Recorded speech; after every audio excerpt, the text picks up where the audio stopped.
Welcome to the open session board meeting for September 27th. Please stand and do the Pledge of Allegiance.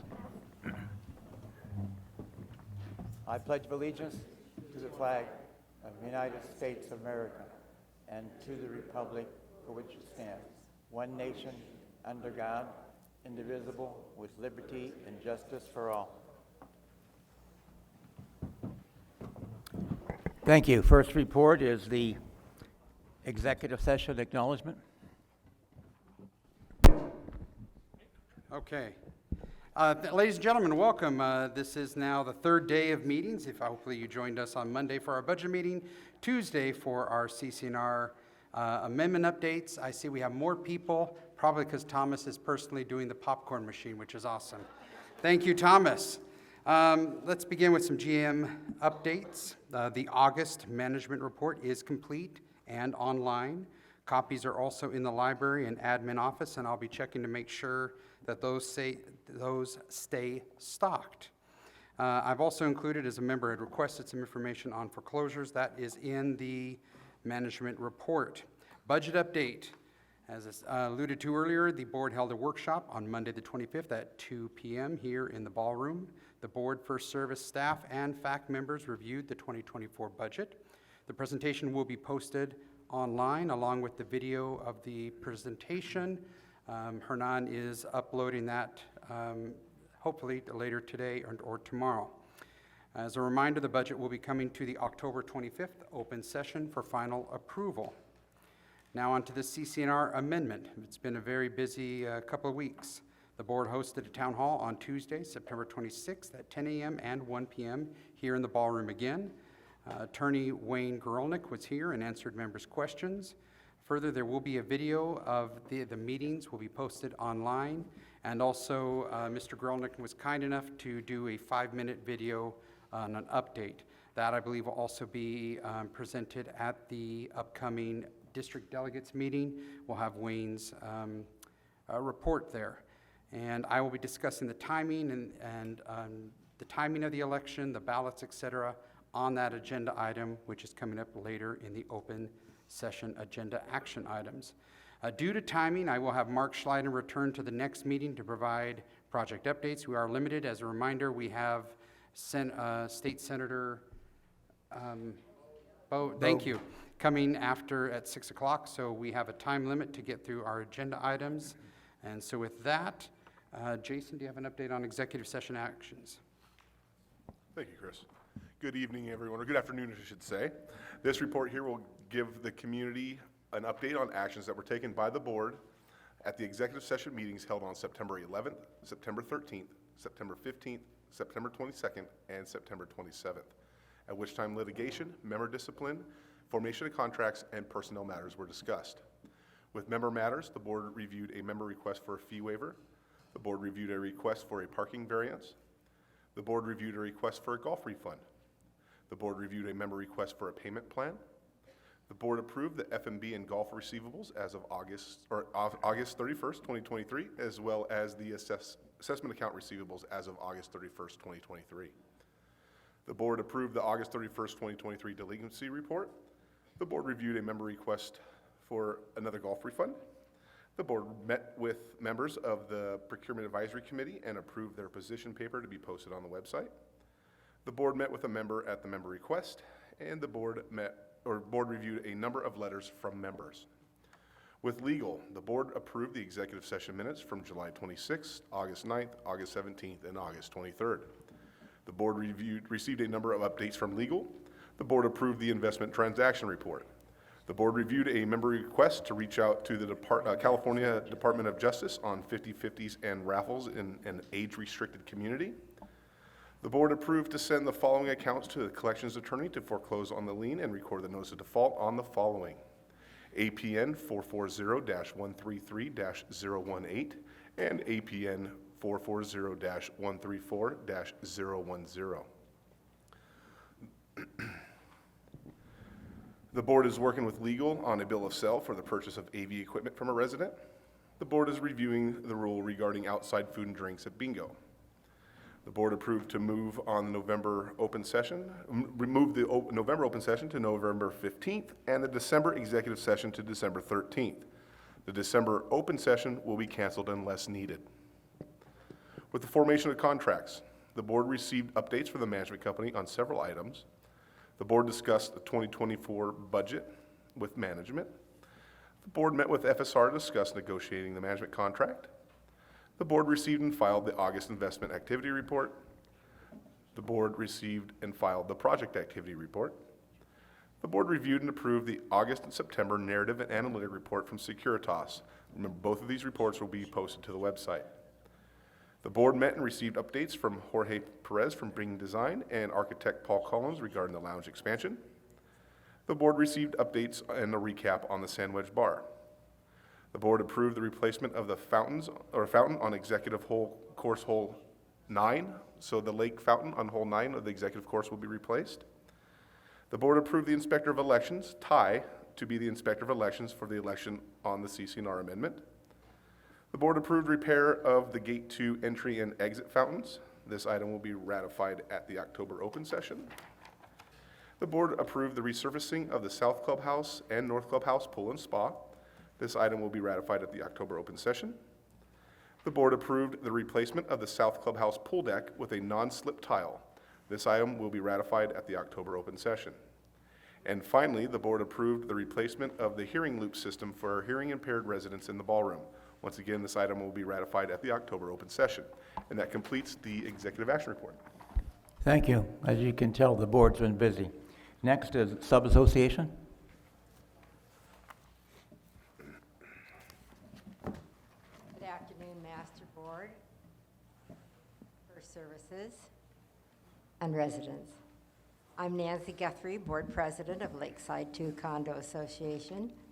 Our district enjoyed a welcome fall barbecue supper last Wednesday evening, September 20th, at the North Clubhouse. We had 34 residents and guests in attendance. During our pre-supper check-in, everyone enjoyed appetizers while listening to the music of Tin Man's Heart. The talented duo delighted everyone with their selection of music. The social committee served a delicious buffet of pulled pork with barbecue sauce, rolls, baked beans, coleslaw, and kettle chips. Dessert consisted of chocolate vanilla ice cream bars and cookies. Door prizes galore were given away, and a fun evening of camaraderie was enjoyed by all. This event was also a fundraiser, which brought in $150 to go towards buying items for the families we plan to select through Banning's Holiday Wish program. This concludes my report. Thank you. Thank you.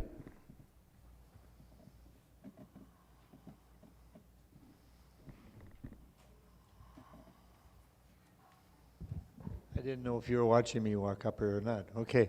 Doug Swenson from the Villas. We are pleased. We had to cancel our October dinner due to all kinds of different factors. But anyway, we have now, I just wanted to announce that we're going to have our Christmas lunch or party, and we're going to have it right here in the ballroom. And we're going to join 2 other districts to make it a much easier and more jovial evening. So if all those people who are interested, please let us know. We're off and running. Thank you. Delegate Assembly.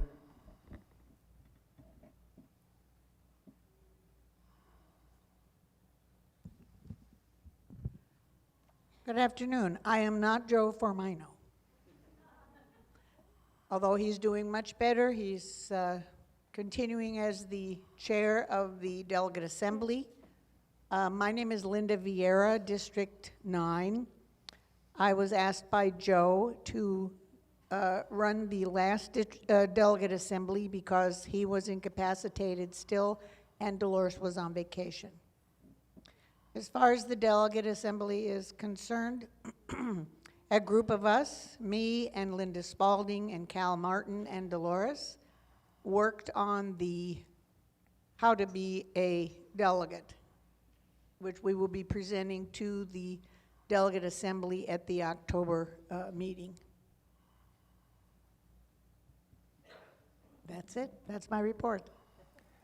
Thank you very much. Pass action. Harry, would you mind speaking? I don't see John here. Sorry about that.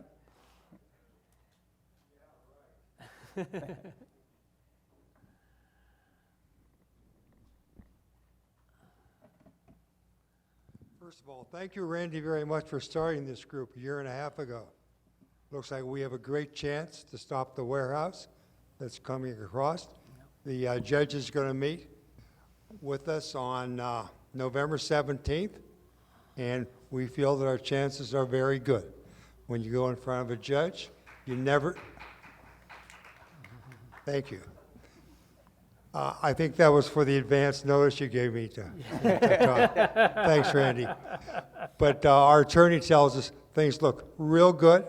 But again, when you go in front of a judge, you never know. It just didn't make any sense for them to do a traffic study or an air pollution study during COVID.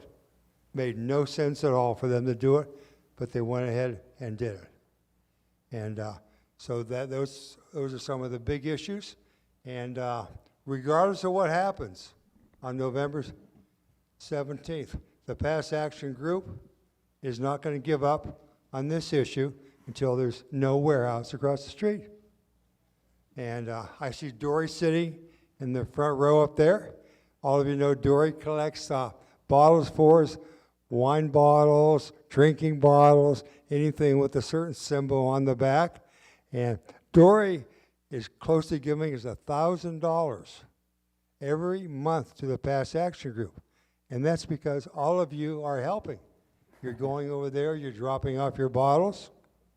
And she now has a list in her garage. You can sign up to get a Pass Action Group shirt. Dory, would you stand up, show them what the shirt looks like?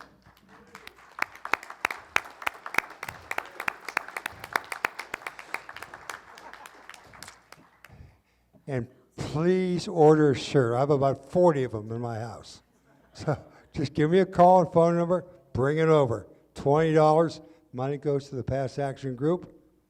Thank you very much. Thank you, Harry. Next, City of Banning.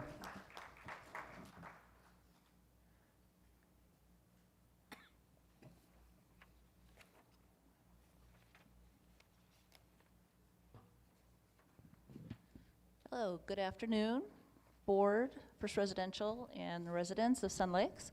My name is Sherry Flynn, and I'm your City Council representative for District 3. I attended the City Council meeting last night. If you want to be entertained, watch video number 4 and bring out the popcorn. I would just like to give an update on a couple things. I attended the Sacramento, California League of Cities Conference and Expo from September 19th through the 22nd. And it was very informative. I attended many seminars. One was Adapting Main Street for a Changing Retail Landscape. And another one was California Cannabis, 7 years after legalization. And that one was very interesting because it was told to us that there is an uptick in 18-year-old and under using cannabis now. And they weren't really sure why that is. And I thought, well, that's because you legalized it. And that makes it okay. So anyway, and then they're trying to do a test for cannabis, like breathalyzer test would be for alcohol, because it's become a problem with driving. So they're trying to work on that also. And there were other question answer period where gentleman, the mayor from Fremont, stood up, and they've had a huge increase in crime and problems, and the black market is, or the illicit market is undercutting the retail cannabis, and a lot of them are going under because the taxes are so high that the state of California puts on, and then the city puts on taxes, and the price that they have to charge is so high that people are going back to the illicit cannabis and undercutting it, and so many cannot pay their taxes when it comes to pay the city their taxes, and so they're just going under. So last night we had a presentation on cannabis. The ad hoc committee had given different recommendations, and it was decided that right now we're not going to raise the cap. It's 1 per 10,000, so 3 retail. There is no cap on manufacturing or micro cannabis. So we're basically going to keep it like that. I also put on the agenda for next time to look at a moratorium on cannabis. So hopefully that'll be on there. And let's see what else. There's Sun Lakes Boulevard extension is still in the works. However, North Point, who is the developer for Sunset Crossroads, they're at an impasse with the city. The city wants them to give more concessions, and they don't want to. And so we're having a meeting, and I'll have more to discuss on that later. But it's not going real well.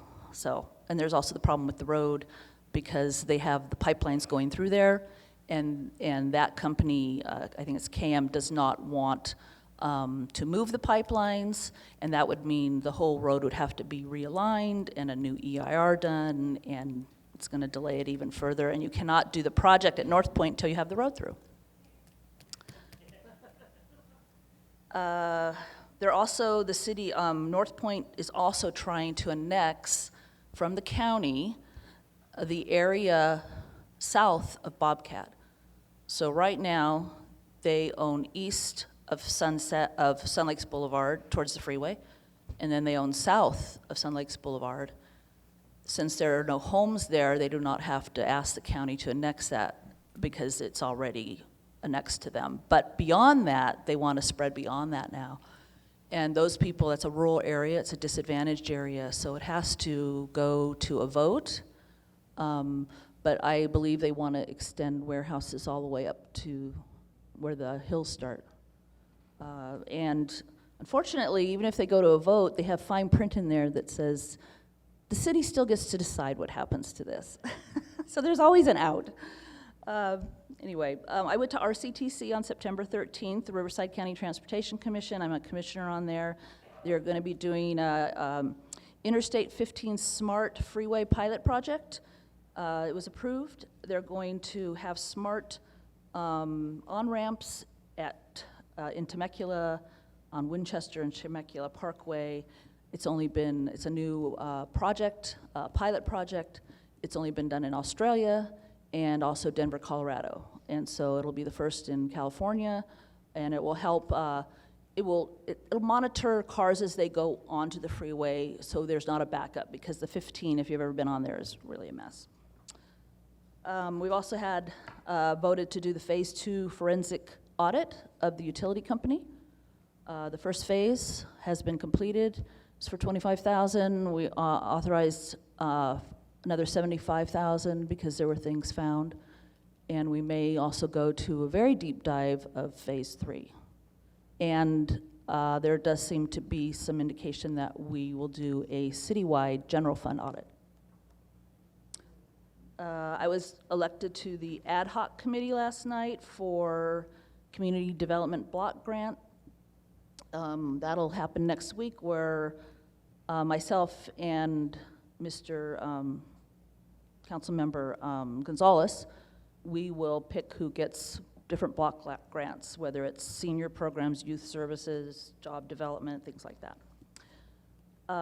Let's see.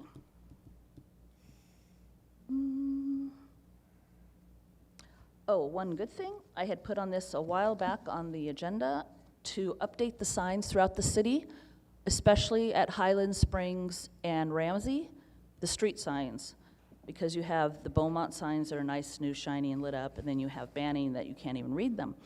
And so finally, we actually got a $400,000 grant from Caltrans to do safety improvements. It will not be updating the signs themselves, but the lighting, the crosswalks, the actual signal at Ramsey and Highland Springs is very old, and if you've ever been through there, you know, it needs new timing. It just doesn't work. Everyone sits through the intersection. But So we're just in the first stages of that, but we're gonna do all the way down Ramsey, which is like 8, and then spread out throughout the rest of the city.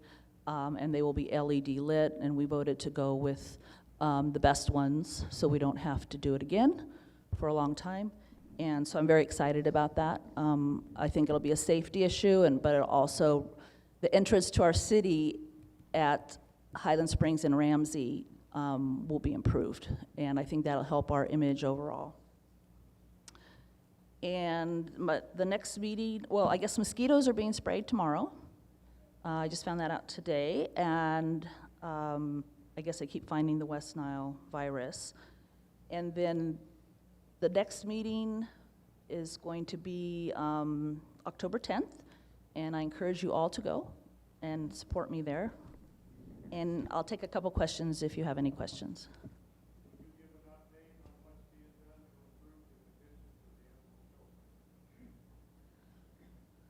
Okay, that is on the 26th, October 26th. It's going to be on the agenda, finally. I started that in March and never really had a good discussion on it to this point. I know there's a lot of rumors out there, but I had been told that the animal shelter had been shut down and had been locked up. And I was picking up my dog at Renaissance, and so I stopped. I said, I'll check it out. And I stopped, and yes, it was. I stopped there at noon, and it was completely closed. There was no one there. And I couldn't get in, so I went the back way, and there were dogs sitting on asphalt, and the hot igloos was probably about 85, 90 that day. No water in their bowls. And it was very upsetting, and I couldn't find anyone. So, I asked the city manager, called him up and asked him to please send an animal control officer to check on the animals, make sure that they were okay. And he didn't do that. He said, well, they're probably at lunch, or they'll be back at some point in time. I said, well, I've been told this is for 2 days, and she had said to me, Amber, that if she didn't get the things she wanted, she would just walk away from the animal shelter. And I was very concerned that that was a possibility. So I ended up, Amber did show up at 2 p.m., and I asked her to give me a tour through the animal shelter, and she refused. And I asked the animal control officer if I could take a tour, and she said no, because that's Amber's private property. And I said, no, it's the city's animal shelter and it's public property. So anyways, what ensued is I called 911 to let me come in. I felt it was an emergency. 7 officers showed up, and a little overkill there. And I never did get to go through. I said that, I don't want, other people showed up. There was probably 15 of us because I had put it on Facebook. And I said, I would just like to take a tour. If it's fine, that's great. That's all I'll report. And if it's not, I'll let you know. And she said Amber was afraid of me. So I said, okay, I'll take you 2 big cops with me. Just you, me, and the 2 cops, and we'll go through. And I got every excuse in the world. I never did get to go through it. And I don't understand how a city council member is not allowed to walk in and see how the animal shelter is, because if it was fine, then that's great. That's just what I want to know. I want to make sure the animals are okay. So that's still an ongoing issue. But hopefully in October, we're going to review it. And there is talk about going back to Riverside County temporarily until we figure something else out, which I would be all for doing.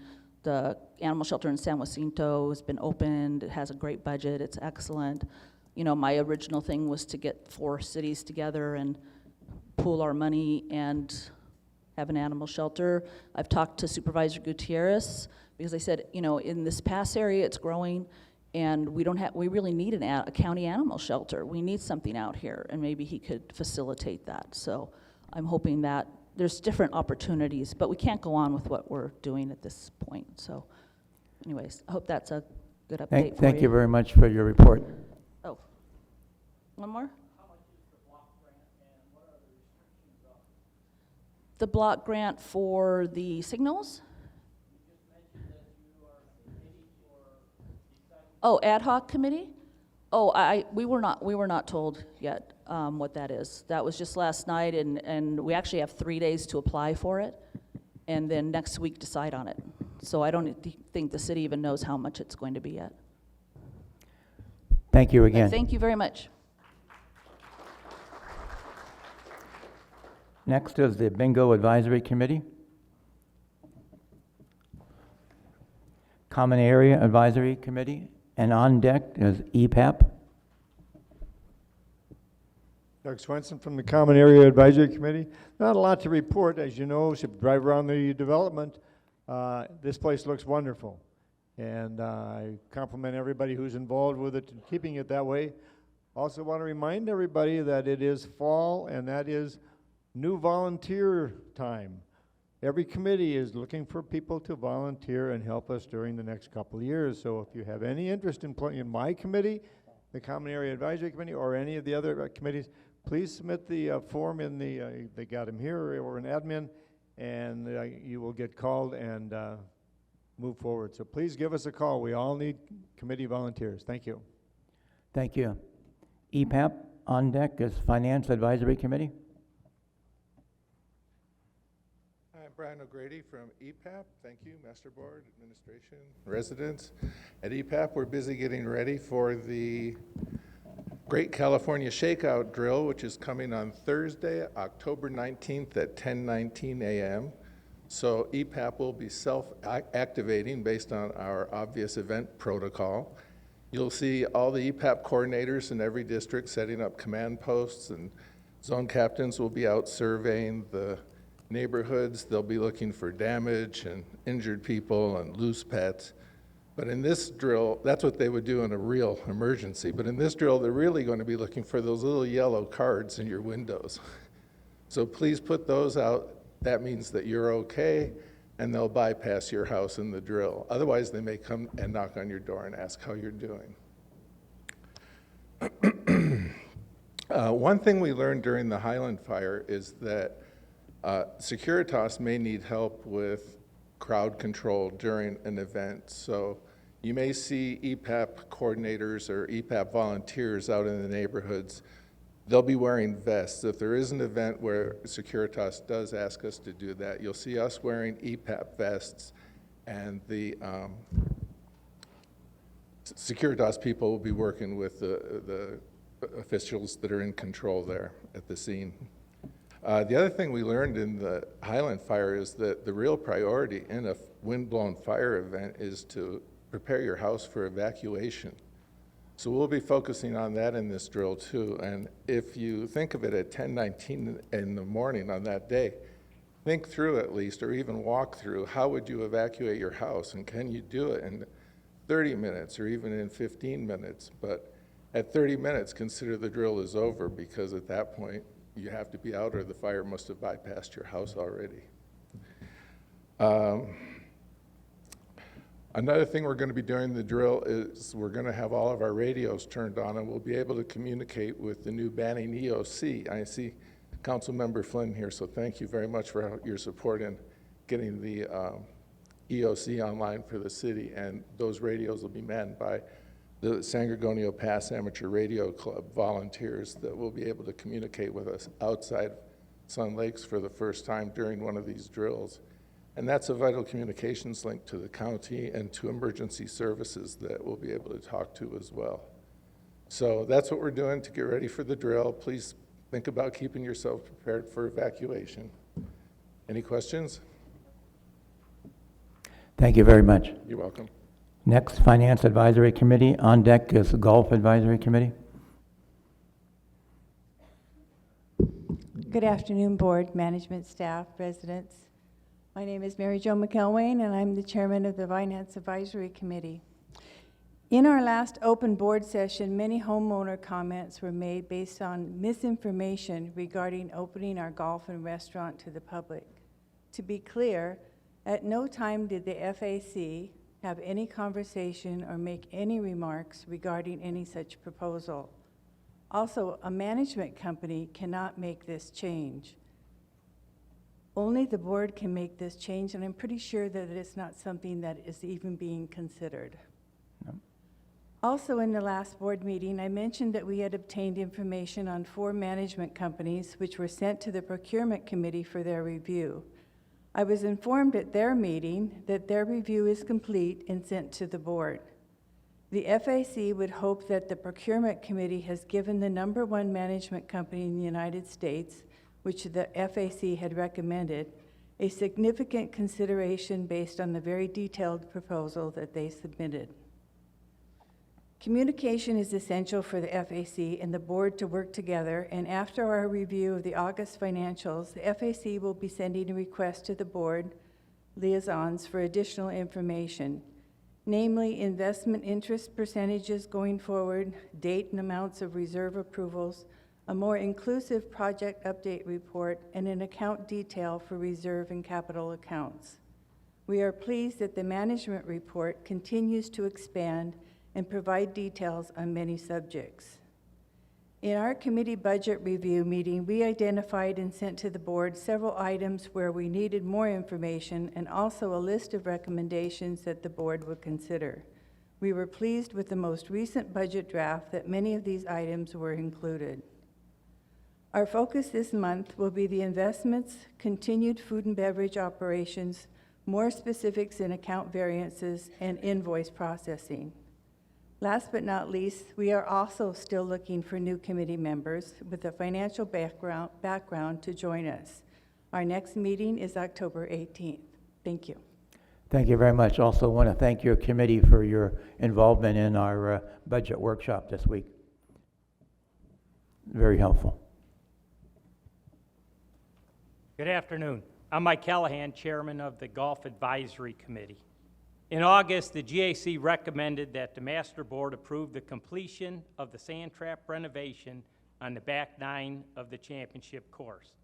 Because of the relationship established with the contractor who has done this work the past 2 years, they agreed to hold open the winter-spring time frame for us next year. Golfers hitting from a waste bunker is not considered an extreme condition. However, using limited maintenance resources on constant weed abatement in the bunkers and not addressing draining issues that lead to standing water should be a concern for all homeowners. More importantly, any deferral in completing this project risks losing our current contractor. Last week, tree trimming was completed on championship hole number 11, which consisted of trimming every tree on this hole. For those of you unfamiliar with the location of number 11, it is south of Country Club Drive between the condos on Allen Lane and the houses on Savannah Drive and Fairway Oaks. This work was completed by a company that is a licensed and certified golf course arborist with expertise in trimming mature trees like ours. We have received comments from golfers by how this has transformed and opened up this hole. More importantly, was the positive feedback we received from owners on this hole. I encourage residents to drive by and check out this work, especially those of you living on hole number 14 who are vocal regarding their obstructed views of the golf course. If you like what you see, let the board members know by email or send a message to management. Thank you, Mike. Library Advisory Committee, Linda.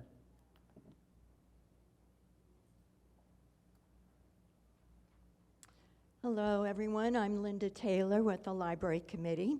If you're a library volunteer, you know about our appreciation luncheon, which is coming up. We want to thank each of our volunteers for all their hard work during the year and keeping our libraries in good order. If you aren't a volunteer and would like to have more information, you can contact me or Jean Dobson, who's in the Sun Lakes phone book.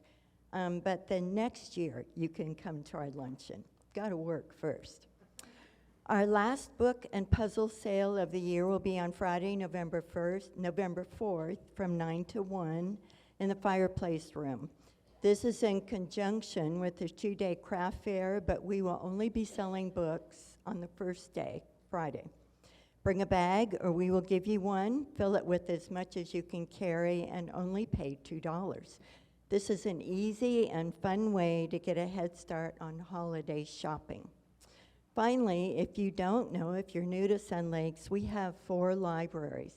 2 are here at the main clubhouse, 1 each at South and North. If you haven't been there to browse, we encourage you to do so. You're welcome to take a book or two and bring it back when you're done. If you need some motivation to visit our libraries, here are some great reasons to be a reader. Number 1, reading can make you a great conversationalist. Number 2, neighbors will never complain that you are reading too loudly. Number 3, knowledge by osmosis has not yet been perfected, so you'd better read. Number 4, books have stopped bullets. Reading could save your life. And finally, number 5, dinosaurs didn't read, and look what happened to them. Thank you very much. On deck, lifestyle.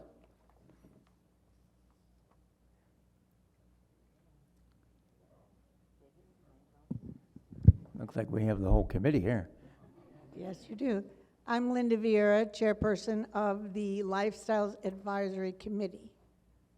I hope you will be pleasantly surprised and amazed when you see October's Lifestyles cover.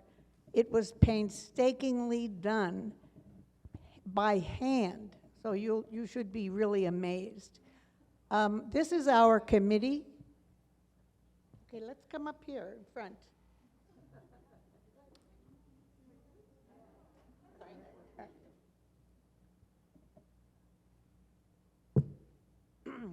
20 years ago this month, this lady took it upon herself to create Lifestyles magazine 20 years ago.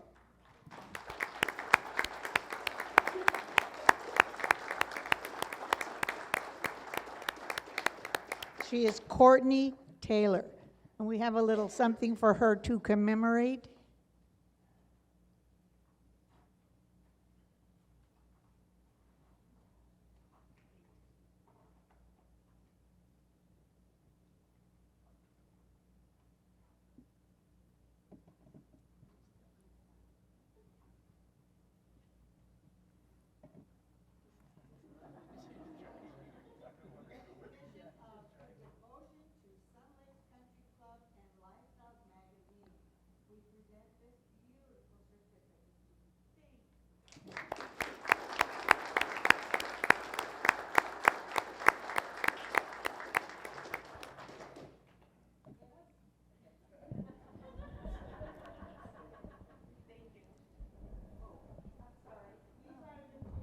Linda, can you get back on the mic, please? Because none of that's getting recorded. Thank you. Thank you, everybody. I'm not going to take up a lot of your time. I just want to thank, first, all the residents of Sun Lakes, the staff that I've worked with for years. I've known Tammy for 22 years, and I really want to know what her secret is, because she looks exactly the same. Also, you should all know that she collects pigeons, like ceramic pigeons, so if you have those lying around, she would love that. Just drop by her office. So staff and all the board members that I've worked with over the years, and especially the committee members who have just been amazingly supportive to me every single month. So, but most of all, I need to thank the people who work with me every month. And those two people are Stacy Parr and Jolie Ross. Stacy makes sure that you guys don't have to pay for anything, and I did some math. It's been probably $5 million worth of magazines that we've done over the years that the HOA hasn't had to pay for. And Jolie has been stellar at helping proofread after everybody else proofreads, so it goes out with as few errors as possible. And she's also in charge of making sure that the Lifestyles is delivered to your doorstep or cubby every single month, because we don't trust the United States Postal Service with this precious cargo. That's how much we value Sun Lakes. We want to make sure that you get the Lifestyles every month. And thank you again. And thank you, everybody. Thank you very much. I want to thank, on behalf of the board and all of the people here, I want to thank Courtney for her dedication and commitment to our community. and what an amazing product that you have been putting out for 20 years. And also thank her husband, who used to be the general manager here. Thank you. Yeah, Tim actually said, should I go? And I said, do you want to go? And he said, no, I'll probably get harassed. And I said, you know what, I don't think anybody will remember you.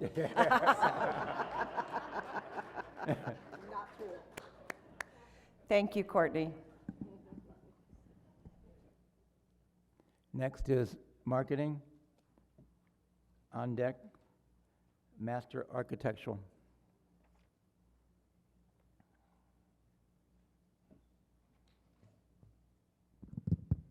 Good afternoon, Master Board, FSR, and residents. My name is Michelle Walter, and I'm the Marketing Advisory Committee Chair. We had our last meeting yesterday, September 27th. We are working on a flyer for the replenishment assessment to include in the district delegate newsletters and to give to homeowners. We are hoping that the district delegates and zone captains will help in distributing this information to all residents in their districts. We know the election will require a 75% affirmative vote of the members. The ballots will be mailed out in November, and the election will occur on December 7th, and the ballots would be due at that time. Our welcome home is scheduled for tomorrow from 5 to 7 in the main ballroom. We currently have 66 new homeowners attending and 12 clubs participating. We are still working on a logo for the newly branded Sandwich and Bar and Grill. Once our committee agrees, we will submit this recommendation in writing for your consideration. Our marketing committee has submitted a new survey card for new homeowners and will await direction from the master board. The following are the stats on the home sales in Sun Lakes from September 1st through the 26th. For sale or coming soon as of September 26th, 23 homes, prices from $339 to $559. In escrow as of September 26th, 23 homes. Closed as of September 26th, 5 condos, prices from $285 to $340. 12 homes priced from $280 to $513. Average price of a condo is $306,580. Average price of homes is $376,908. So, if you take 2076, which is our 6 months fees, times 17 that actually sold, that would equal $35,292. And we still have a few days left in September. This replenishment assessment is a win-win for our community. Think of the alternative of having to really increase our HOA dues to meet the 70% funding level. Please get the word out to your friends and neighbors that we need a yes vote on this replenishment assessment. Our committee has been meeting twice a month for the past couple of months to get us back on track for our marketing to the community. Our next dates are October 10th and 24th at 3 o'clock, and then we will go back to our regular meeting date, which is the second Tuesday of every month. Thank you. Thank you. Master architectural. On deck, a procurement. Good afternoon, Master Board. My name's Roy Nehrman. I'm the chairman of the Master Architectural Committee. Fall is upon us. It's getting darker earlier, and many of you are looking for some way to install new lights or motion sensor lights for safety and for security. One item that you often overlook when you're thinking about installing this is motion sensor light bulbs. You put them in the existing fixtures. They're compatible with most of your coach lights and most of the fixtures. They even work in overhead patio lights. And the motion sensor light bulbs are available in less than 550 lumens, which is a 40-watt light bulb, or an 8 to 12 LED bulb. And installing motion sensor light bulbs does not require approval of the Master Architectural Committee. And it's probably the most economical way to improve visual safety and security for your home. For those of you who are going to be installing new sensor lights, remember that the lights must be placed and maintained on the property so that they will not cause an unreasonable glare or illumination upon any neighboring property or upon any common area. The bulb wattage cannot exceed 550 lumens. That's a 40-watt bulb or an 8 to 12 LED bulb. The motion sensors should be adjusted so that they're not activated by someone passing by your house or by an automobile on the road. So that means they should be tilted lower. One other thing I want to mention we seem to be having a lot of conflict with right now is painting. According to our CCNRs and rules and regulations, stucco is to be repainted every 16 years, wood trim every 4 years. And we're getting a lot of people who say, hey, I know when I need to repaint my house. I'll do it when I want to. Most of you forgot that when you bought in here, you signed a bunch of escrow papers. If you had an escrow agent from Sun Lakes area, they probably gave you a copy of the CCNRs, or they gave you a thumb drive that had the CCNRs on it. If you had an agent from outside the area, they probably didn't even know we had CCNRs. But anyway, when you signed your escrow papers, one of the papers you signed was a document that says you know that there are CCNRs in this community, you have read them, you understand them, and you will abide by them. When you go to select your colors, it must be from the approved color list. We've got almost 100 colors you can choose from. Don't come to us and say, I want the same color my house is now, because 16 years after you painted it, it's not the same color that was on the approved list. What was a brown then could be pink now. So we're trying to maintain the values of the homes here. Please work with us. Thank you. Thank you very much. Next, Bob, Procurement Advisory Committee. On deck is Recreation. Good afternoon, Master Board, First Services, and my fellow members of Sun Lakes. My name is Bob Hicks, and I'm currently the chair of the Procurement Advisory Committee. We met, our last meeting was September 18th, 23, and I'm just going to give you a brief recap of the major activities that were involved. First, suggestions were made to modify the format and content of the project/initiative spreadsheet currently included in the FSR monthly management report. A copy of the revised spreadsheet format and legend were subsequently sent to Chris Mitchell for further comment and inclusion.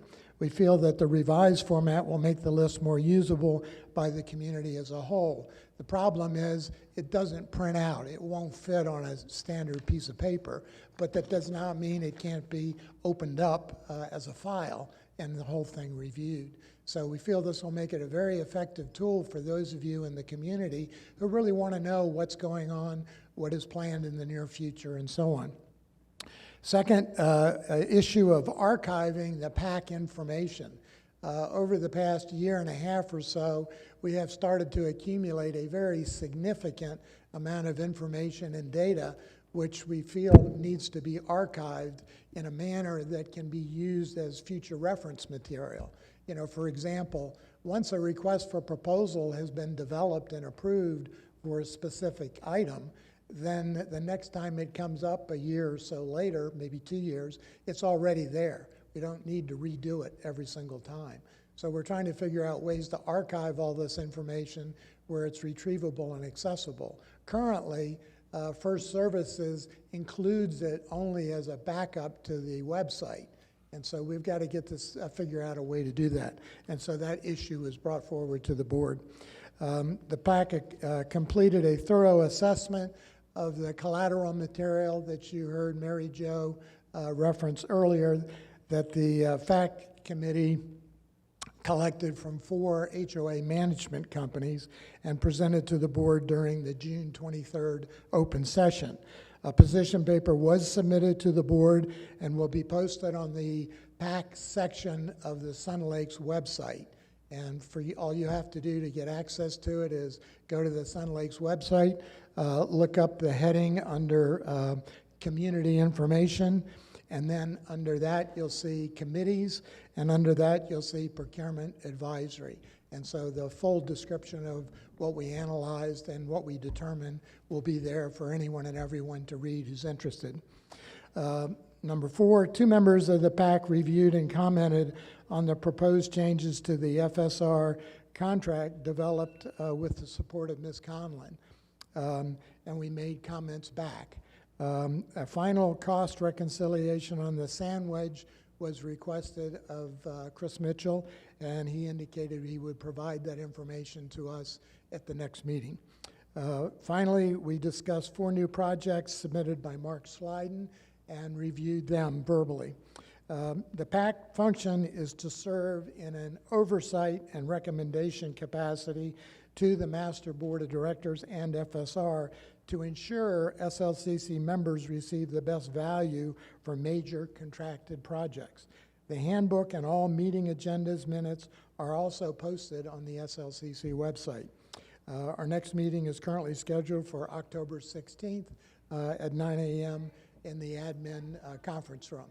Once again, we also are looking for people who are interested in the procurement process. Thank you very much. Thank you very much. I want to thank you and your committee for all your hard work. Next is recreation with RV storage on deck, unless they're on a trip. Good afternoon, board, administration, folks in the audience and watching on television.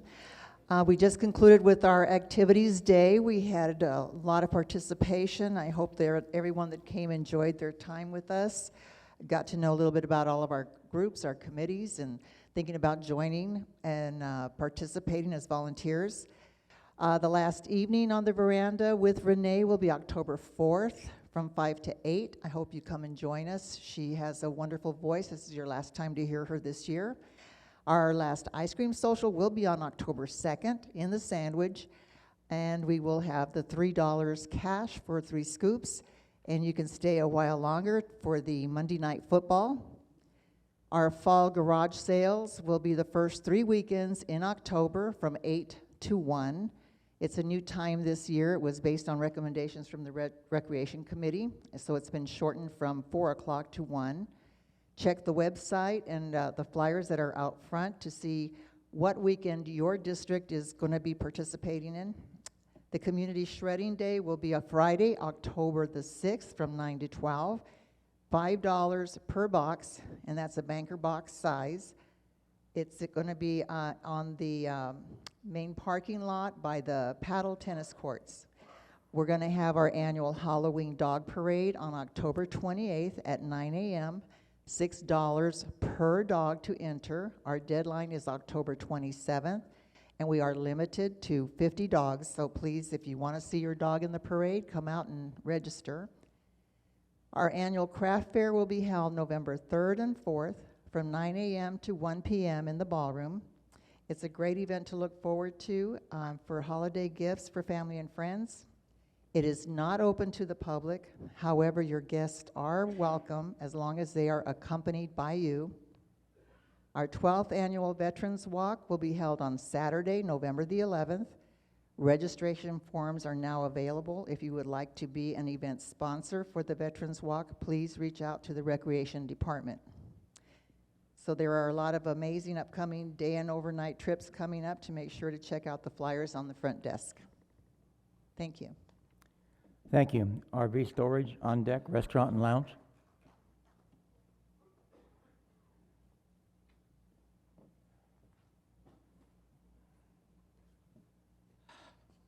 Good afternoon, board and residents. My name is David Puckett, and I am chairperson for the RV Storage Lot Committee. We had a committee meeting earlier this month and reviewed current lease agreements and made some requested changes to the lease, which we have submitted for approval. I would like to report over the past few weeks, we had some problems with transponders not opening up the gate upon exit of the RV lot, which kind of created a problem. I'm happy to report the transformer has been fixed and is operating correctly. If you continue to have problems, please contact the administration office. We're currently still full in the RV lot, and if you need a spot, we have a waiting list which you can be put on. And please contact McKenna in the administration office for that. At the end of the year, we have some committee members' terms expiring, and if you're interested in being on our committee, please fill out a volunteer form which can be obtained in the administration office. Time is short, and this will need to be done in the next couple of weeks. Would be glad to have you on our committee. Finally, I'm happy to report we've had no recent incidents in the RV lot. So that's all I have at this time. Thank you. Restaurant and lounge, on deck, safety. Good afternoon, everyone. Just a quick, like everybody, all the other committees, we're looking for new members for 2024. So please consider applying for our committee if you think you can bring new ideas to the board on how to increase the patronage in the restaurant, lounge, and our newly branded Sandwich Bar and Grill. While restaurant and lounge experience would be desirable, it's not necessary to be part of this committee. As a committee, we present ideas to the master board for their consideration on ways to bring our members to the numerous activities we have year-round. We also assist the restaurant and lounge staff to streamline the dining experience, especially during special banquet affairs. We follow the charter created for the committee by the master board. If this is something you think you would like to be involved in, please fill out a volunteer interest form soon. We'll be doing interviews at the end of October. Now, on to the fun stuff. We have a very busy fall coming up with the first one on October 14th, which is the Oktoberfest. It's an all-you-can-eat buffet. The cost is $24.95 plus tax and gratuity. Tickets are on sale now. Then another fun thing is the Monster Mash. There'll be free live entertainment. This is a once-through appetizer buffet, and the cost is $17.95 plus tax and gratuity. There'll be spooky drink specials as well, and come in a costume, which is optional, and there'll be prizes for your creativity. And then save the date, November 4th, wonderfully attended Greek night will return with great food and wonderful entertainment. You might see a little dancing from Thomas and the family. The cost is $34.95 plus dance and gratuity. This event will sell out, so get your tickets soon. And I believe the tickets go on sale next week. I heard there might be a little belly dancing and a few other things, so it's kind of a fun thing to come to. Happy hour is now on Wednesdays only from 3:30 to 6 in the main lounge. And then football in the Sandwich Bar and Grill is a weekend affair. College football is on all day on Saturday from 9 a.m. to 9 p.m. The NFL Sunday Ticket Football is on all day Sunday from 10 a.m. to 9 p.m.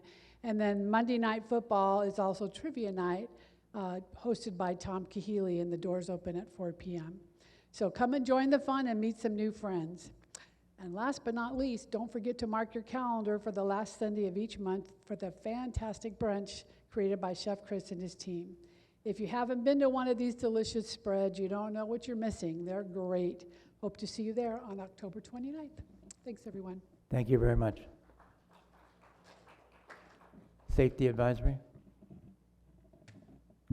Good afternoon. My name is Michael Voles. I'm chairman of the Safety Advisory Committee, board, management, and residents. In the coming months, Securitas will be actively planning and coordinating dry run emergency drills for the safety of all Sun Lakes residents. In fact, there's one planned for October 19th. These drills include evacuation procedures, identifying EPAP emergency station locations, and SLCC emergency communication and protocols. The drills will consist of fire and earthquake emergencies and focus on fire observation and prevention, evacuation routes, fire suppression techniques, and immediate aid to residents who especially require assistance, for instance, those on ventilators. Securitas personnel will have emergency training and resource for emergency scenarios, including first aid kits, CPR training, and radios synced with EPAP. Speeding continues to be an issue in Sun Lakes, posing a potential safety risk. Securitas has intensified their efforts to monitor speeding with the assistance of residents who witness and report speeding violators to security. The most common violators in the last month have been vendors and contractors. Since the security officers here are not law enforcement, they cannot pull violators over, but they can use their body cams for recording speeding incidents and obtaining license plate numbers and timestamps of any violations. The information is reported on an incident report so that the Safety Advisory Committee can review and take further action if warranted. There have been resident concerns regarding vehicles parked in driveways overnight. Patrol responds to calls from residents by conducting checks on the vehicles in question to determine if they are in compliance with SLCC regulations. A common finding is that these vehicles are in compliance because they are displaying a valid overnight parking pass issued by administration or one of the gate officers.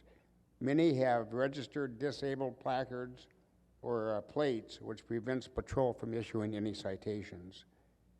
So that's pretty much my report. Stay safe, don't speed, stop at stop signs, please, and if you see something, say something. Thank you. Thank you very much. Next is the consent agenda. Does any board member wish to pull any item from the consent agenda, which First Service is about to read? Yep. That's my cue. Get 30 seconds. Okay, quickly, the consent agenda consists of the approval of the minutes of the August 23rd, 2023 open session meeting minutes. It also includes an approval of a resolution to record lien on the following properties. Account numbers 0159-01, 0873-02, and 2804-01. Going back to the consent agenda, this also, for the board to approve on consent agenda, is the resignation of the delegate for District 7, Raylene Kretschmann. Also on the consent agenda for approval is resignation of the alternate delegate for District 7, that is Francesca Hanradi, Fran. Also is the resignation of the alternate delegate for District 16, Jim Curry. And also that's the alternate delegate, and also the resignation for the delegate for District 15, Judy Crail. Those are on the consent agenda for approval. Thank you. Need a motion to approve? I move to approve the consent agenda. I'll second that. All in favor? Aye. Aye. Passes 5-0. No conversation.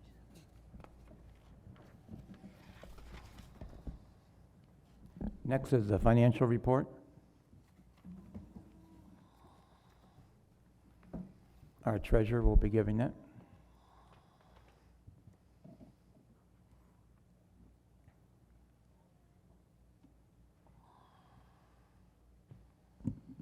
Gary Burkle, Sun Lake's director and treasurer. First of all, I don't know if they're still here, the people from the Lifestyles in Courtney, but they've saved my butt many times proofreading and Randy pointed out, if you look closely up here, you'll see that I probably spelled treasurer wrong, which I do on a regular basis, but I'm spelling challenged, so I appreciate Courtney's proofreaders. This report is on the August financial statements, and here are just some highlights.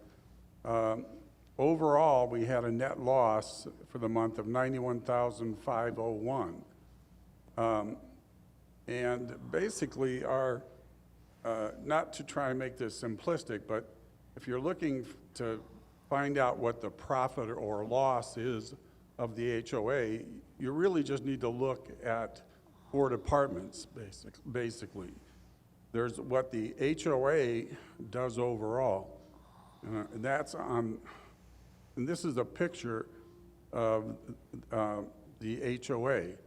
So what we have is the dues collected, and then the various departments, utilities, land maintenance, and you can see that some of these departments are over budget, where you see the negative on the right, and some of them are well within budget. For example, land maintenance is well within budget and has a surplus, so to speak, of $122,919. Administration is also well within budget. But this is basically the start of our profit and loss. So you can see that the bottom line for August is $122,829, and year-to-date, it's $1.5 million.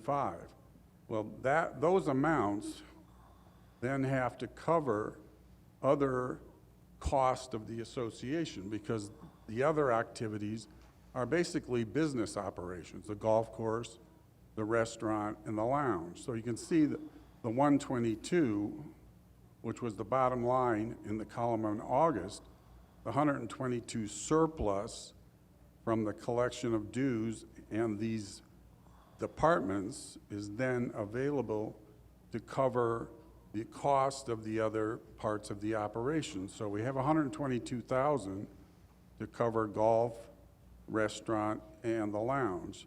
So you can see there, as I said, we had a net loss in August of $91,501, and that's shown there. As you can see, I have highlighted in blue on the right, because the HOA is actually doing better than budget, because they're expected, obviously, to show a positive cash flow or positive profit, and they've exceeded their budget by 71.9% year-to-date. The same thing with golf. The golf is well within its budget and is likely to have a surplus by the end of the year. Obviously, the most challenged part of our operation is the restaurant and lounge, and for August, the restaurant had a loss of $72,000, and the lounge had a profit of $19,000. So the bottom line there is the restaurant and lounge combined, and year to date, the loss is $570,000, and we've already exceeded the annual budget. So, and then the other part of the money, so we just covered basically the HOA and the departments, the business departments. The other part of your HOA fees goes to the repair and replacement fund.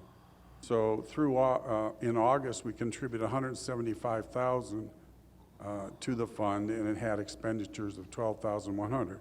And year to date, we've put $1,400,000 in, and those are the expenditures.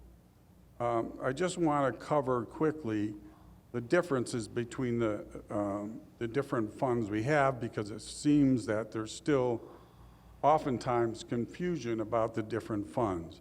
The main characteristic of the difference is that two of the funds, the Repair and Replacement Fund and the Capital Fund, are restricted funds. So they have, for example, with regard to the Repair and Replacement Fund, Davis-Sterling Act has specific rules you have to follow with regard to your Repair and Replacement Fund. For example, you need to do regular studies to see what your reserve amount is. And other things like you can't use money for the Repair and Replacement Fund to cover shortfalls in the operating fund. You can do short-term borrowing, but the money has to be paid back within a year, so it has specific requirements. The capital fund, which is a more rare fund, there's not a lot of HOAs that actually have repair and replacement, capital funds. And in our case, that fund is specific for new projects. For example, the lounge expansion is expected to be paid for out of the capital fund. just quickly, this shows the change in these different funds cash-wise from July to the end of August. You can see that in the operating fund, we had $697,000 at the end of August. This is probably my concern, if I have a concern, and I will say, we're doing well in the golf department and what we're collecting on HOA, but because of losses over the last number of years, our cash position, well, let me just explain this graphic. This graphic takes into account the cash that we have and the receivables, things that will be available to pay our bills. That's the blue column. And unfortunately, the dates at the bottom of the column, there's June, July, and August, if you can't read that. So moving to the right, you can see over the last 3 months, our cash position and receivable position has stayed about the same or gone down, but our bills have gone up.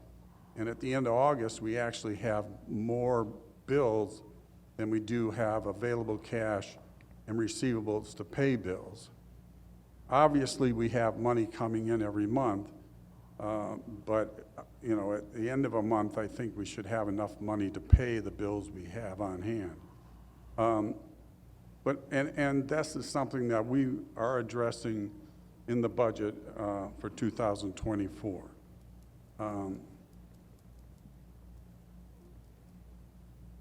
I think that's it. If you have any questions, my phone number's in the Lifestyles magazine. Give me a call. I'll be happy to answer any of your questions. Thank you. Thank you.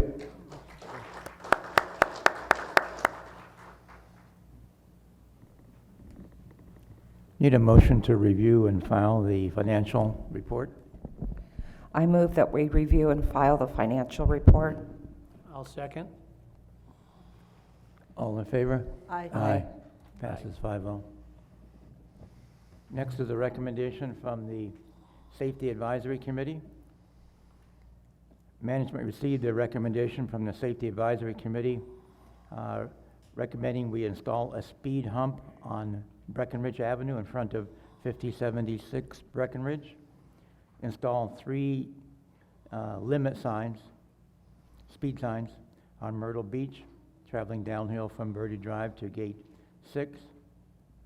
Installation of 2 pedestrian crossing signs at Riviera and Country Club.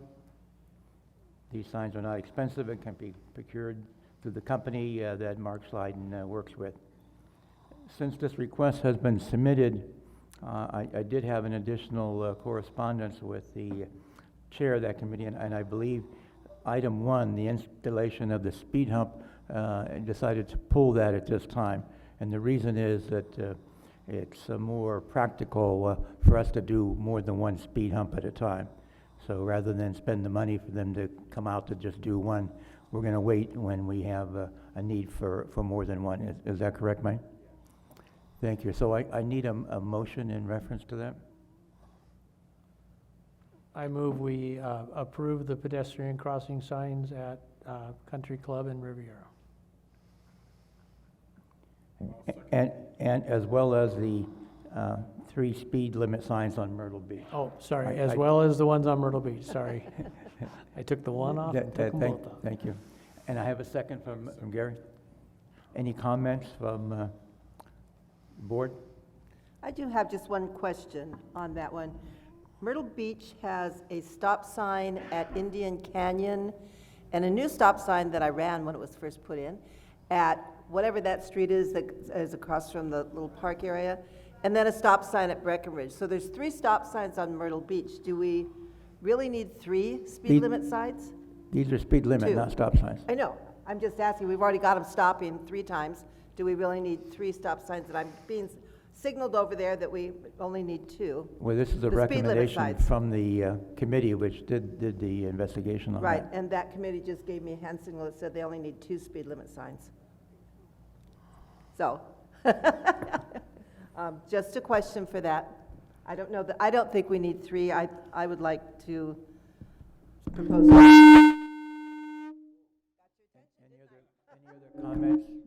us what membership? you really think. I'd like, Is you can follow the recommendation, ask it to be brought back to you with revision and But we have a motion seconded, so, back those out and redo another motion. oh,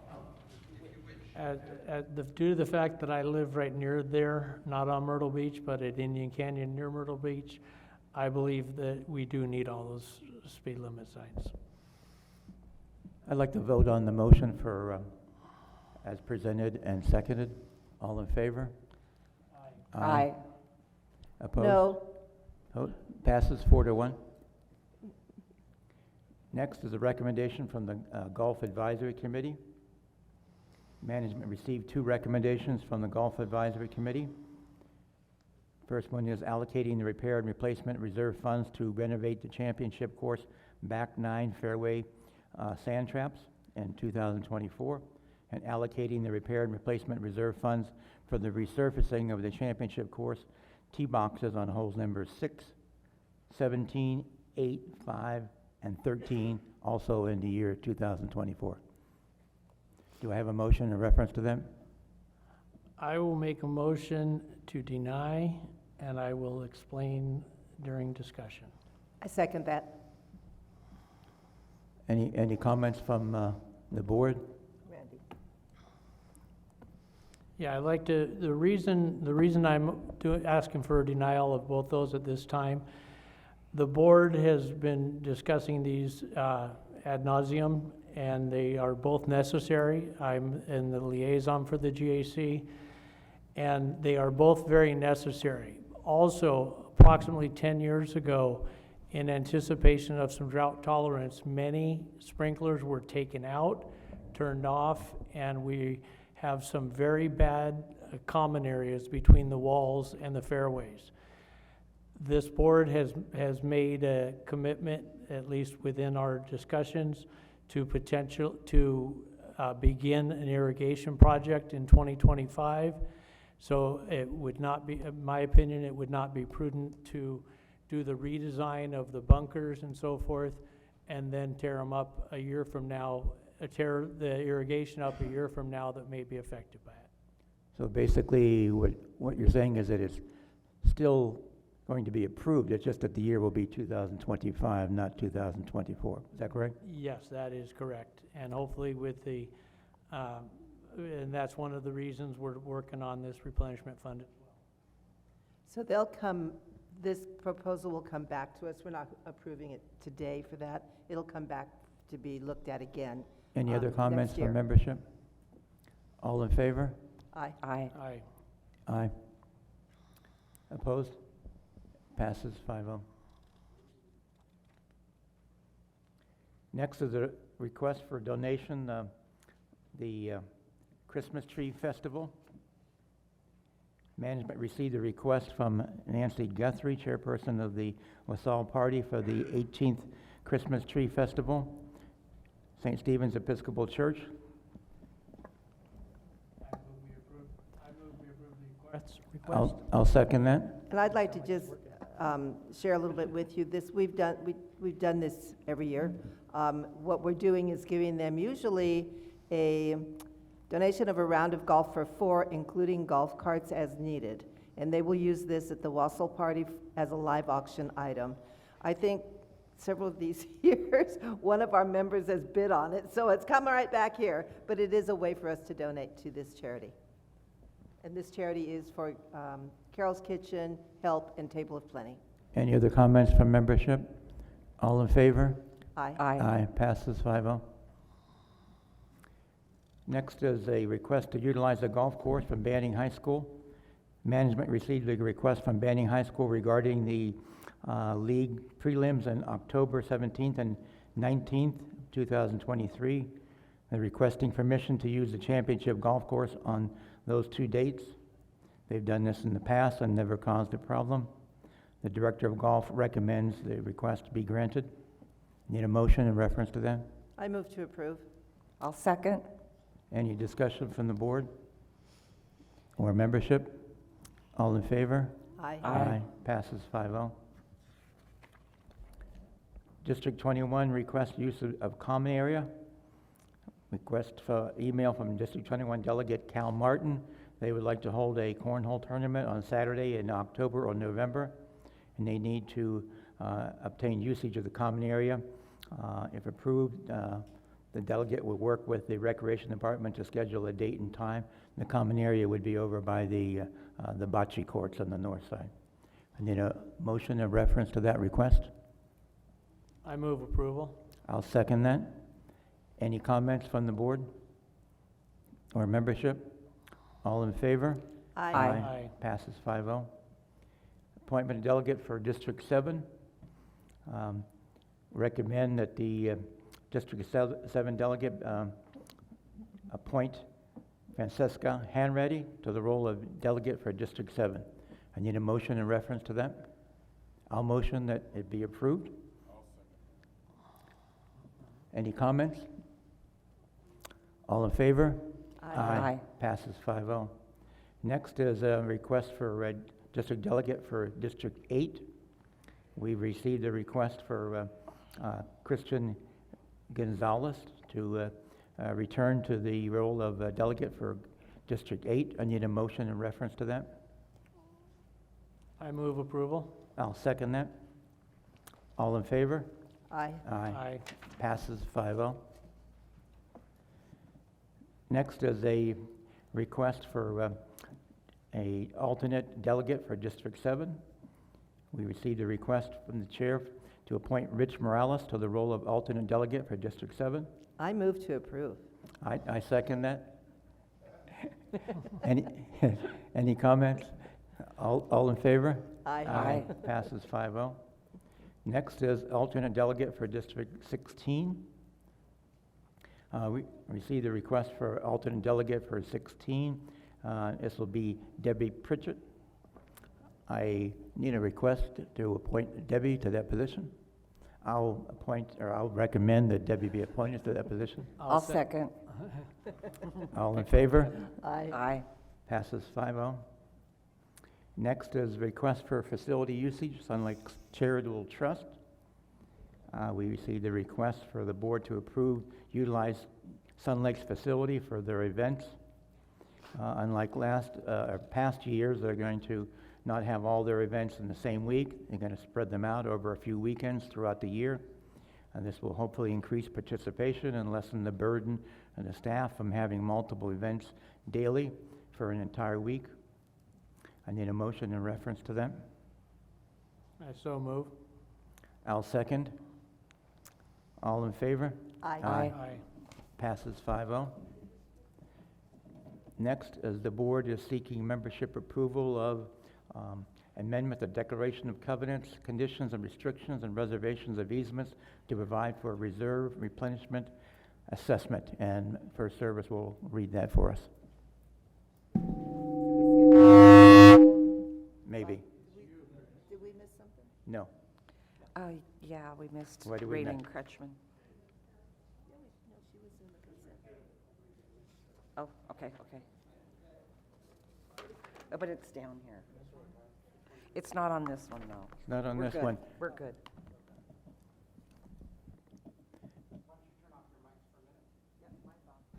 Let's try this again.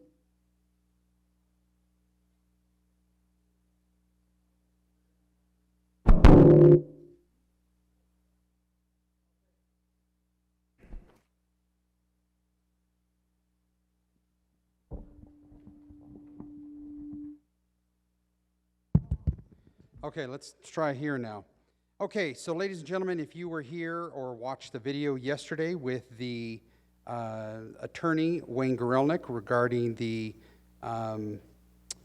repair and replacement, replenishment assessment, there was a nice presentation that was done. Hernan and Bob Murray will be posting that online. You can see also the slides. I'll be sending the slides.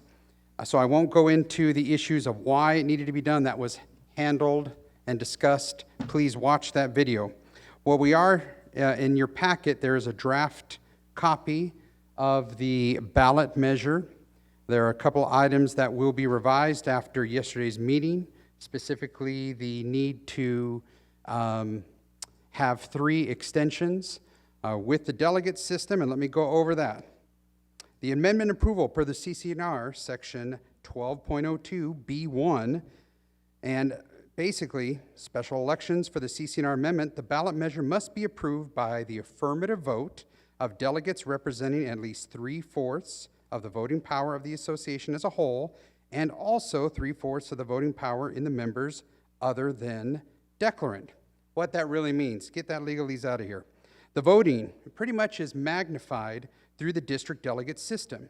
And this really helps us. This is actually an advantage to the community because it negates the apathy factor that we see in elections, period.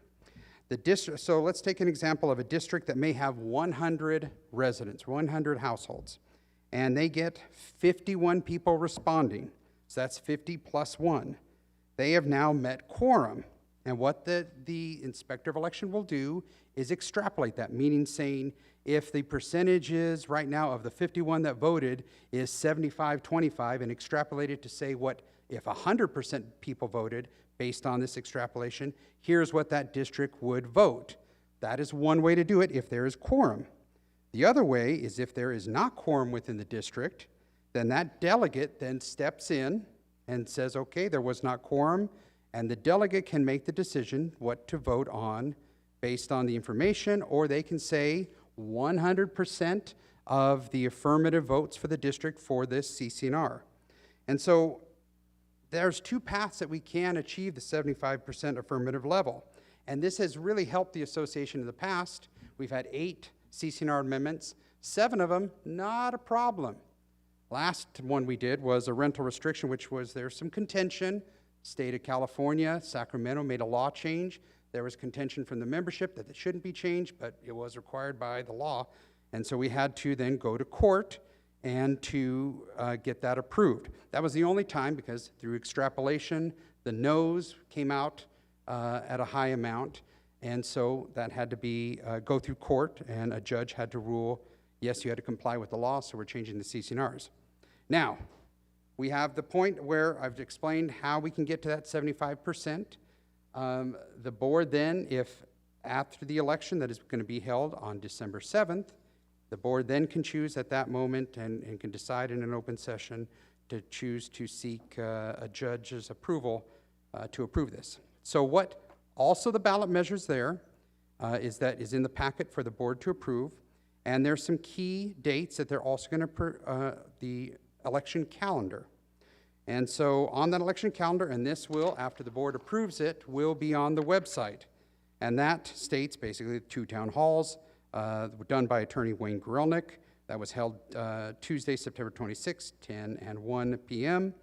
Then at this meeting, the board will approve the ballot, approve that election will be held with the inspectors of election, and Jason already provided an update during executive session updates that the board did approve the inspectors of election to conduct the election.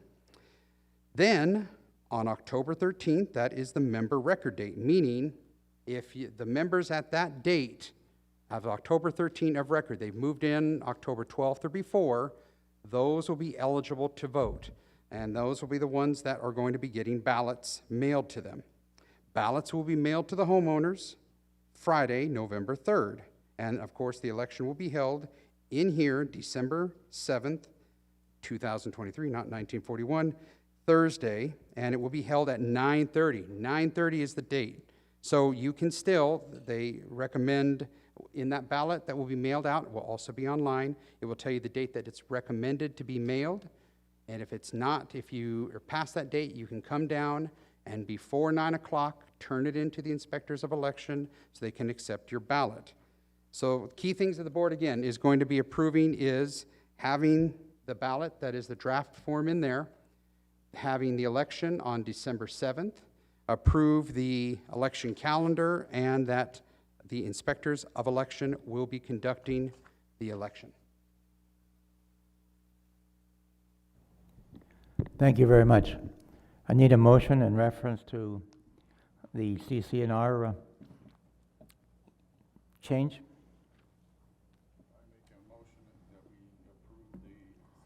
Turn your mic on. I will second that. Did you hear? So his we have motion? a motion by our Treasurer Gary and a second by Beverly. Any comments from the board? Yeah, I'd just like to say this is I think with the amount of things that have been deferred over the years, many of them very legitimately, some of them maybe not. I think this is something that is a reasonable opportunity for us to build up our reserves and our repair and replacement fund. And I'll comment on that also. I see a lot of you that were here when the attorney presented this, so this is a repeat, but I feel that we all know, because I never hear anything negative about the beauty of Sun Lakes and the amenities that we have compared to other communities our size. It's my feeling that when a person buys a house in here, they instantly, when they move in, get the benefit of the funds that we've set aside in the past and all the infrastructure that's in place, including swimming pools, golf courses, and all the other amenities.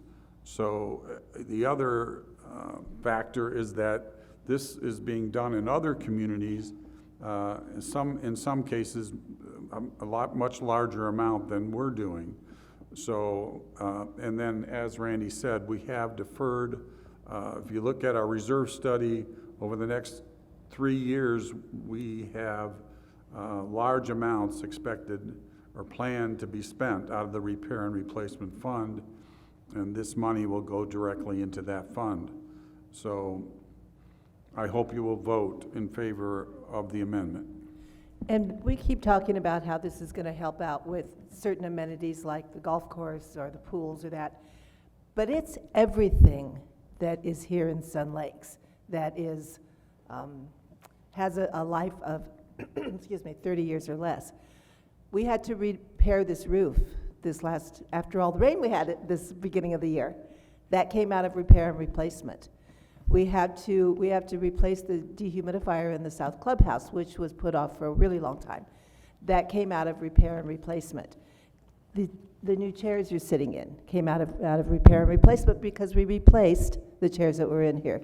We're getting ready to replace these tables. Some of them are horrible, as you've seen. That comes out of repair and replacement. It's everything in here that we take for granted. So it's not just the irrigation on the golf course. It's the streets. Our streets, we live in California, they settle. I mean, our streets are cracked. I don't care what we do, we have to continue. It's an ongoing repair and replacement. So this is very, very important. This community looks as good as it does at 35 plus, kind of like the rest of us, because we have been maintaining it. That's our job. We have got to make sure that we take care of this. And we need the money to do it. Excuse me. So this is something that's really important. Consider that every time you open a door or every time you go out in and out of a door that swings and doesn't swing closed, the front door is broken right now. That's repair and replacement. So keep that in mind. Excuse me. I totally agree. Other than the warehouse problem across the street, this is the most important issue impacting our community. It's very, very important that we support this. It's going to give us an estimated $400,000 to $500,000 each year in revenue that we can use to maintain our community and also to keep our HOA fees at a reasonable level. Any comments from audience or membership? I just wanted to say, I think this is a win-win situation for all of the residents here. It's not, you're not going to have to pay for it, so it's not costing you anything. I would strongly recommend that everybody vote for this. Comments?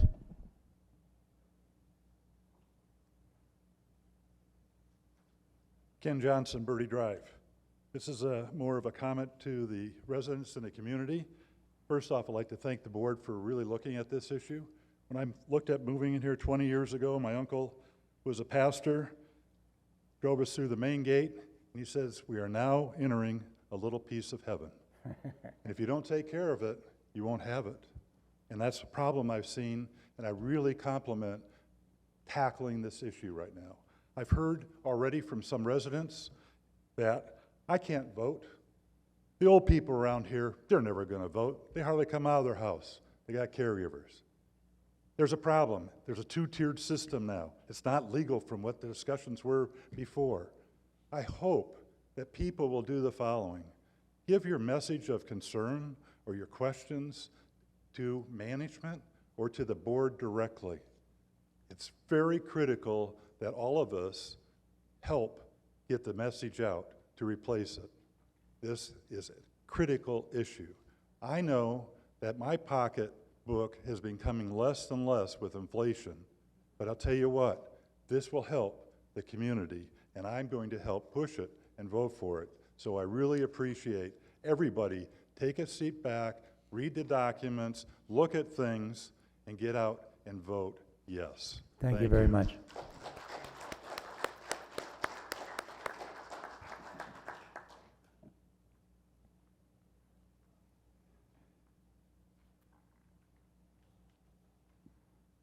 I'm very pleased at this. It's not coming out? Bob. Hello, I'm Bob Messier, a resident here. I'm very pleased about this amendment that's going to be made. I'd just like a clarification on it, that with this additional funds that will be coming in, it will not reduce the amount that the board allocates every year to the repair and replacement, that this is supplemental to that. And I hope it's worded that way so everybody can be aware of that. Thank you. Thank you. Thank you.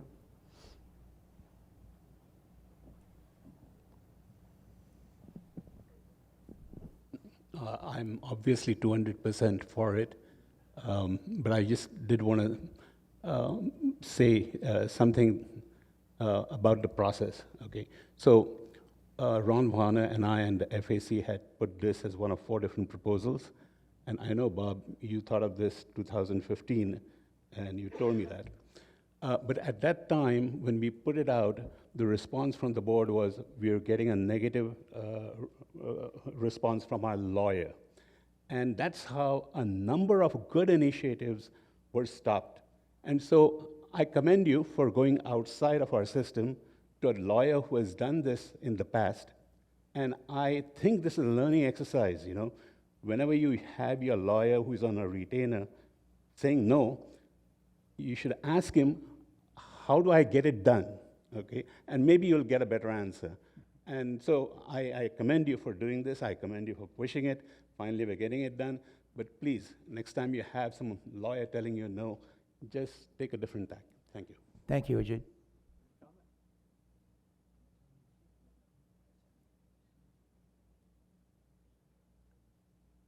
My name is Roy Neerman. I live at 5184 Breckenridge. I think what the board has done here as a way of raising money for repairs is outstanding, and we should all thank them for it. We have 2 ways to raise the money. One is to increase our HOA dues, and they're going to increase some anyway because of inflation. But with the repairs that we need, you have to realize the air conditioners get old, they break down. The parking lots need to be re-slurried, restriped. The streets need to be repaved. All of these things cost 3 and 4 times more now than they did 20 years ago. We need the money. When I first moved here, somebody told me, you're moving into a little gem of a community that is hidden from everyone else, and they're right. And I thank the board for doing what they're doing, and I'll definitely vote for it. Thank you. Any other comments before we vote?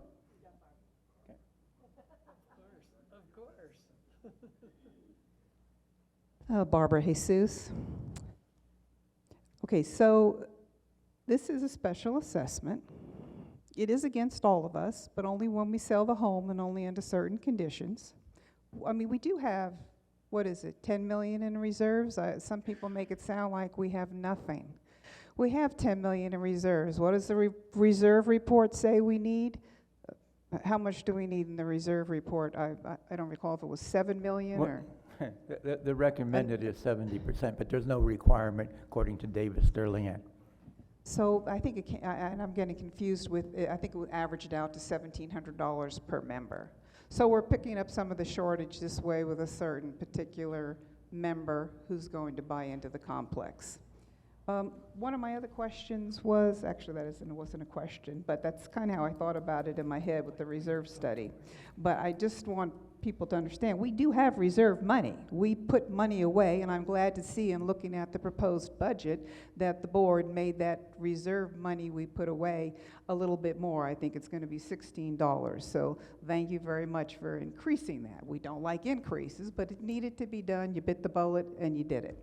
So that's good. That will also help.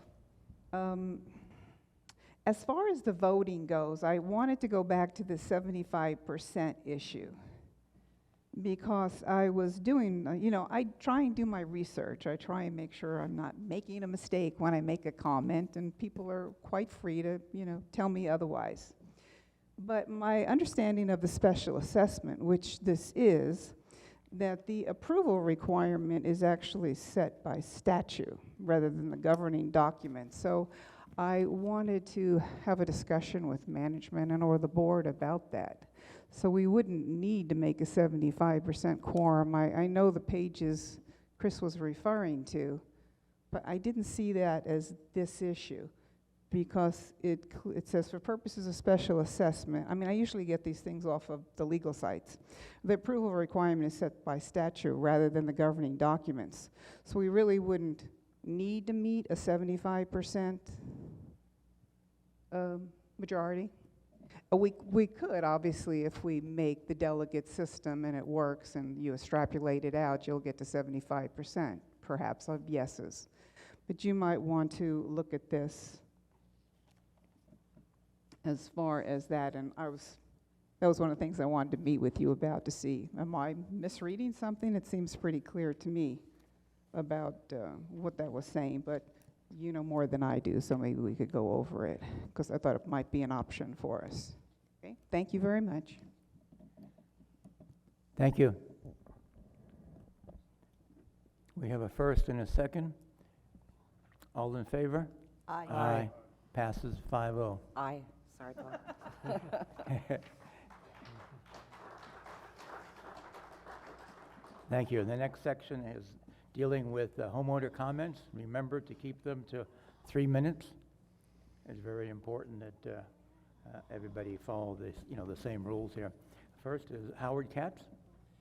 And our timekeeper is here, Jason. I know he's not really in your line of sight, so look at him periodically as he'll hold up your tablet. Tell Jason he can read it. We don't want to read it, but if he wants to, Jason can read it. I don't mind, if you're okay with it.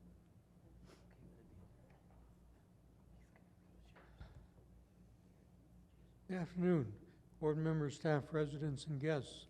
It's a pleasure to be able to comment this afternoon. I will comment on 4 topics today: liquidity ratio, golf operations, food and beverage, and master board volunteer relations. Liquidity ratio. The First Service Residential General Manager, Mr. Christopher Mitchell, has defined the liquidity ratio as a ratio of available cash to total expense, or of available cash divided by total expense for a specific period of time. A liquidity ratio of 1.5 or better is the stated target for a healthy cash position. An example is $3 of available cash for every $2 of expense to produce a liquidity ratio of 1.5, the quotient of 3 divided by 2. Over the last 15 months, June 22 through August 23, our HOA's liquidity ratios have been greater than 1.0 in 7 months. 1.03, 1.07, all the way through 1.74.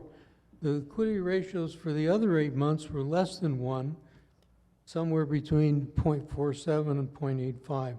This means for 8 of the last 15 months, we did not have sufficient available cash to meet our expenses, and for 6 of the other 7 months, we barely broke even. and only 1 month did we exceed Mr. Mitchell's recommended target liquidity ratio. The question to be asked is, and I think Gary Burkell answered it earlier, is Sun Lakes Country Club financially healthy? Turning to golf operations, there are between 5,000 and 6,000 residents in Sun Lakes Country Club. There were just over 300 golf pass purchases in both 2022 and 23, a dismally small client base. The 2023 golf budget is approximately $3.5 million, counting golf and pro shop operations and golf course and greenbelt maintenance expenses. This is more than $300,000 monthly expense against $100,000 of monthly revenue.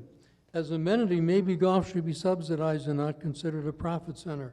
However, I think it is time the Sun Lakes Country Club homeowners are allowed to officially, by ballot, agree how large a subsidy they are willing to provide. Food and beverage. Again, there are between 5,000 and 6,000 residents in Sun Lakes. Of these thousands of residents, only somewhere between 250 and 400 frequent the restaurant and lounge monthly. Again, a dismally small client base. The restaurant and lounge have lost money every month for the last 15 months. The lowest monthly loss was in June 22, $19,300 some dollars. The largest monthly loss was in December 22, $138,100. Time. Time? Already? Thank you very much, Howard. You're welcome. Next is Barbara. Do you want to talk again? Of course. Yeah, that's a silly question.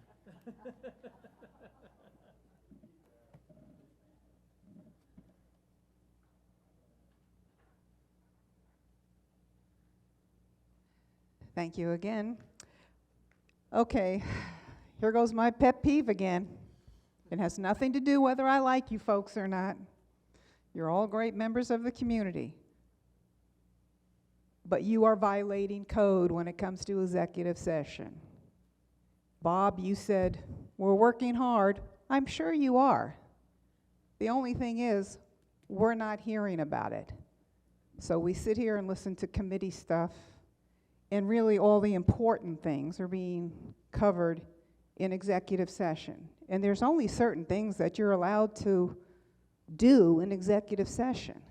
Contracts doesn't mean every little bit of item that you work on a contract is an executive session. Actually, it says formation of contracts. I'm not going to read this to you because really the management company should know it. But it's the committee information. That doesn't belong in executive session. Even if you have some changes, you need to bring it. You should bring it before the membership. So it's the committee stuff. It's the contract information. You're not talking to us about all the projects that you're working on. So we're working on it. Don't worry about it. But technically, you are supposed to discuss that with us. And if you, or let us hear your discussions, hear your thought process, let's put it that way, and give us the opportunity to comment on it. And we're not getting any of that. So I wish that, and I hope that the board going forward, I've been talking about this for 2 years, would, bring some of that stuff you're doing in executive session out here to the membership. It actually talks about the part of negotiation. If you want to bring and making the contract, that's the part that's in executive session. Not your discussion, how you're going to do the project. We haven't heard really anything about the lounge expansion because you're doing it behind closed doors. And unless that contractor's sitting in front of you and you're reprimanding him, or you've got that contract in your hand and you're going to negotiate, it doesn't belong in executive session from everything I read. I mean, I'm no expert, I'm not a lawyer, but I can read some of this stuff online. So I just don't agree with how that's being handled, and I will once again ask the board to bring more of that stuff out forward to the membership. Thank you. Thank you. Next, Ken Johnson.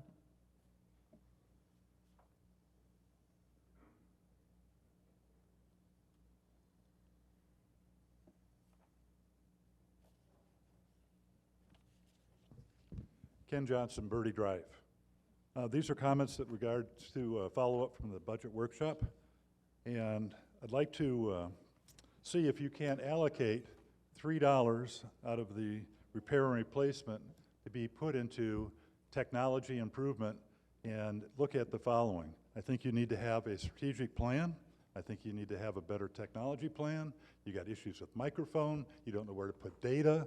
You have problems with applications. You can't get reports. This is something that's been going on for some time, and I don't think it's really getting looked at. And so you need to really sit back and maybe hire a consultant to help lay out for you a strategic plan and to help you guide on types of resources and planning that you need to put the correct systems in. Some people think that by getting another vendor, we're going to get better reports in the lounge because a vendor has that application. That's not a way that we should be running our homeowners association. So I think we're going to cover $3 supposedly you're looking at to cover cash flow. I think you ought to take $3 out of the repair and replacement and put it back into some solid technology plan and strategy. You can have the procurement come up with an RFP, find something to help you get there. The boards have been missing this. As a techie, I'm just lost why we can't have better reports and management decision-making. Things ought to be coming out where you can make solid decisions instead of saying, okay, Chris and Jason, can you do reports for me? Go over in the corner, get the data, and put it out in a spreadsheet, get it back. And by the time you get it back, it's not helpful for the decisions. Maybe the restaurant's not making good money because we're not making good decisions with information that's available. And if we can't get something done soon, that is going to be Achilles heel in here.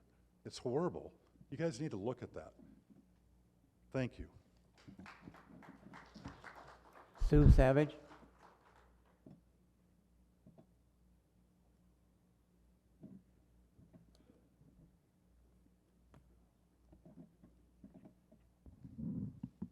Good afternoon.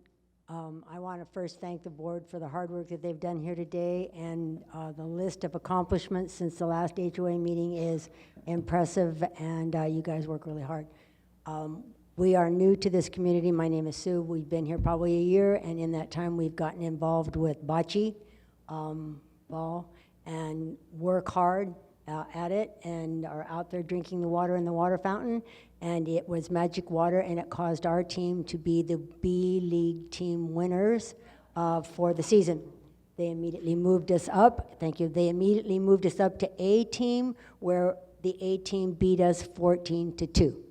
So in that time frame, our magic water fountain that was helping us has been turned off, and has been turned off for about 3 weeks. So a number of people knew I was coming today and asked if I could ask the board to get that water fountain turned back on for all of us who play bocce. I would appreciate that if you can. Thank you so much. Thank you. Ajit?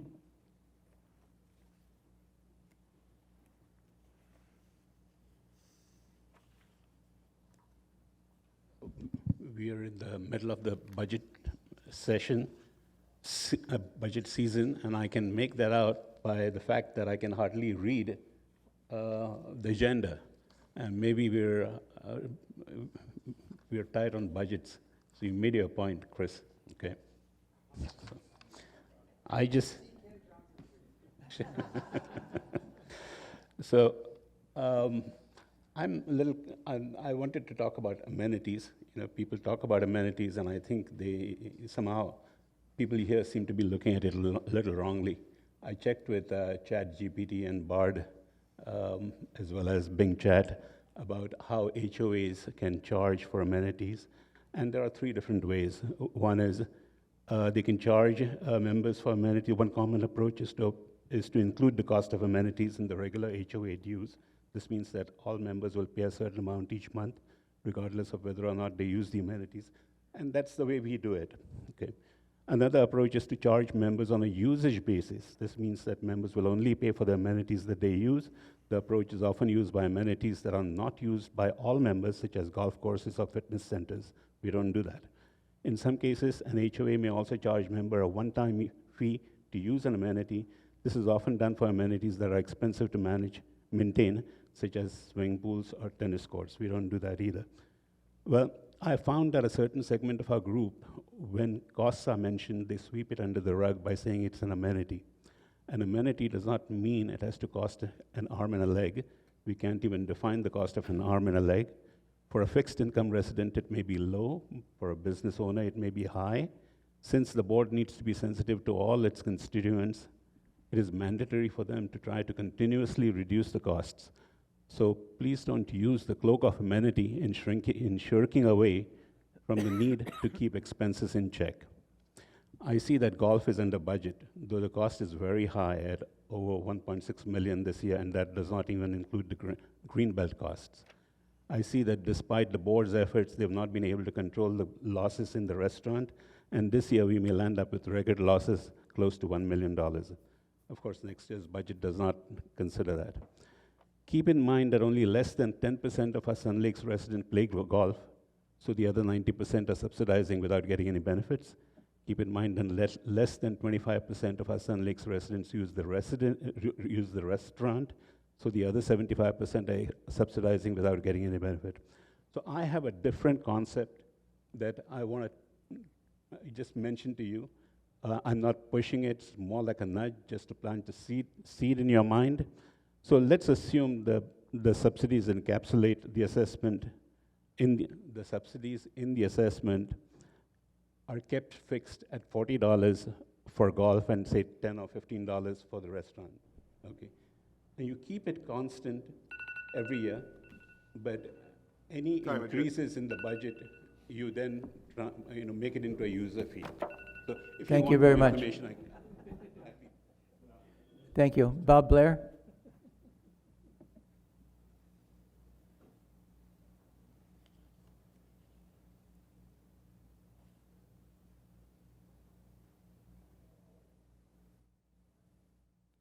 Mark, you're up next. Hi, I'm Bob Blair. Most people know me just because I'm a pretty good golfer. But I started in the golf business at 11. I worked at a golf course, picking the range for free golf. That's how I got to be a pretty good golfer. I worked in the golf business till I was 22. Then I went to work for City of Anaheim for 32 years. Retired so I could go back to work for golf courses. So I did speak last meeting, and it wasn't, I don't know how First Service does, but what I do know is we have the best greenskeeper that you could have. And then Brian, our pro, excellent salesman. I know a lot of my roommates because I played in college. They're GMs, they're golf operation people. We got two good people. Now, I wasn't speaking, I have no idea how First Service does. But when they put out a bid for other companies, I know other companies. Scared me. So I went to Mark. And as soon as he heard that they did this, he says, well, I'll be gone. His first words, we were out picking up tree limbs. We were donating our time, my wife and I. So then I went and talked to Brian. Same thing. I'll be gone. Brian does a great job. And people that don't play golf. Now, when I was in my 30s and I was raising kids, we had these nice neighbors, Joe and Dora, and they were elderly, and he was so excited. He said, Bob, I'm moving to Sun Lakes Country Club. And it's just a great place to be. And I was in my young 30s. I didn't think about it. And then I moved here, and I rented it for a year because I wanted to make sure we would like it here. And we did. Now, since we ended up buying, I hear complaints about amenities. This place, when Joe and Dora came here, it was a country club, and it's treated like a country club. Now, people have made some bad decisions to live here, and they want to take it out on golfers, people to use the pool, use bocce, use tennis courts. But I don't think, our house values are because we have a nice course, and we have nice amenities, and we have a restaurant.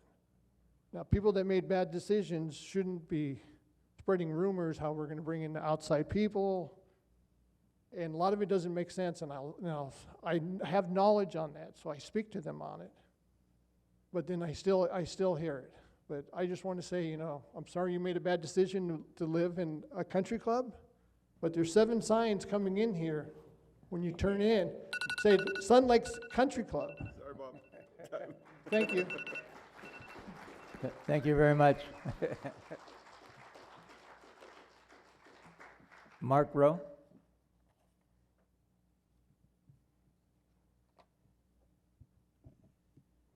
Just from the tall guy. Thank you, Bob Blair. A lot of people know Bob because he's a good golfer. They know me because I'm not. That being said, I moved here August of 21, so I've been here 2 years. To many of you, I may be a newbie. That being said, I'm really like a third-generation Sun Laker. I've been coming here over 25 years. My aunt and uncle were some of the original residents. They lived here till they passed in 2010. Used to come visit them all the time. I remember coming to play golf with 2 outfits, one for golf and one to go to the dining room.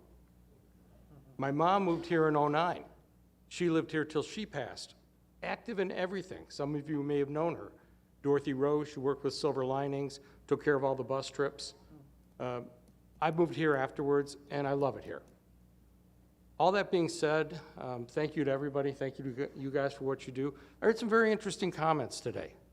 And one I heard of, everything I'm saying now may have nothing to do with what's really going to happen, because you've already voted on this. But I'm here to talk about the bunkers on the golf course. I heard a great comment about a speed hump. You guys voted against putting in a speed hump because it was one speed hump, and it makes more sense to bring contractors out to do more than one, economies of scale. I'm a business owner. I've run a business all my life. That was a smart thing you did. What I don't understand is the way you've done the bunker project. Bunker project has been done in installments. With inflation, costs keep going up. Every time that crew has to come back out here, we have to pay to bring the equipment out. We have to pay to bring the labor out. So I'll let other people talk about why we need to do the bunkers. I've heard they're necessary, they have to be done. I really wish they would be done.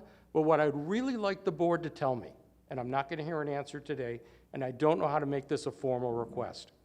How much money did you waste because we did this thing in installments instead of doing it at one time?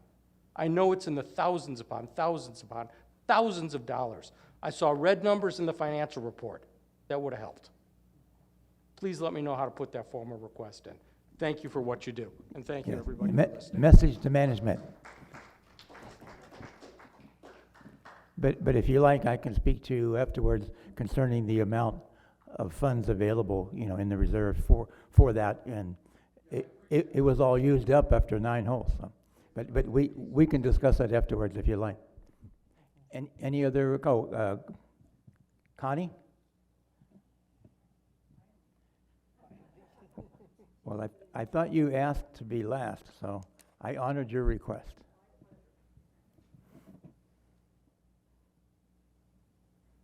Master Board, FSR, and our members, I hear your frustration, and I have it too, but I'll tell you what, we live in the most beautiful place. I'm grateful for that. A lot has changed, since COVID. There's so many different issues that we're all dealing with, but it takes a while to get back on track. I believe very firmly we need each other. We need to listen to each other, and we need to respect each other. My way of coping is to be involved. When I'm involved on a committee, which I am, I hear other people's perspectives. That makes me think. I may change my own attitude, and maybe I won't. But sometimes it works just to agree to disagree.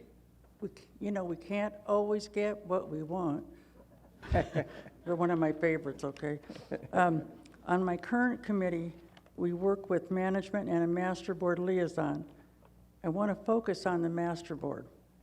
I understand that the master board will listen, and you have listened.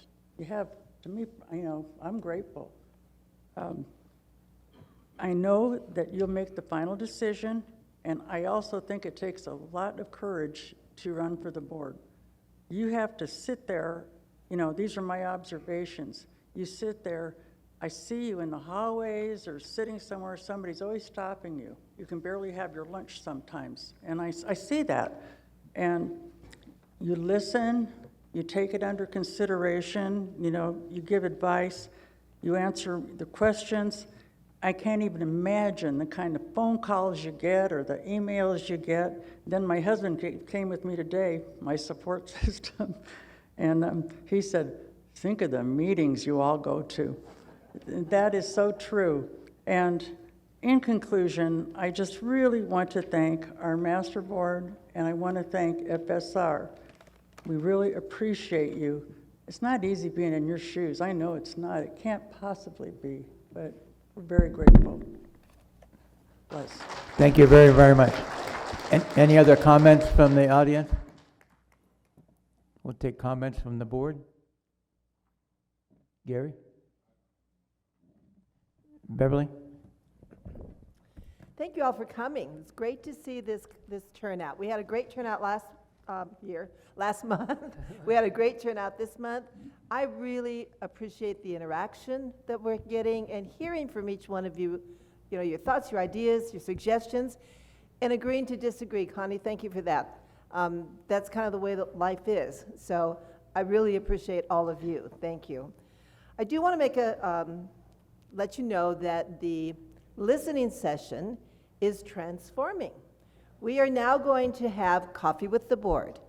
It's going to be on the second Monday at 9 a.m. in the library with the candlestick by Colonel no. So it's going to be a kind of a different take on what we've done before. And we are starting that in October 9th? Correct.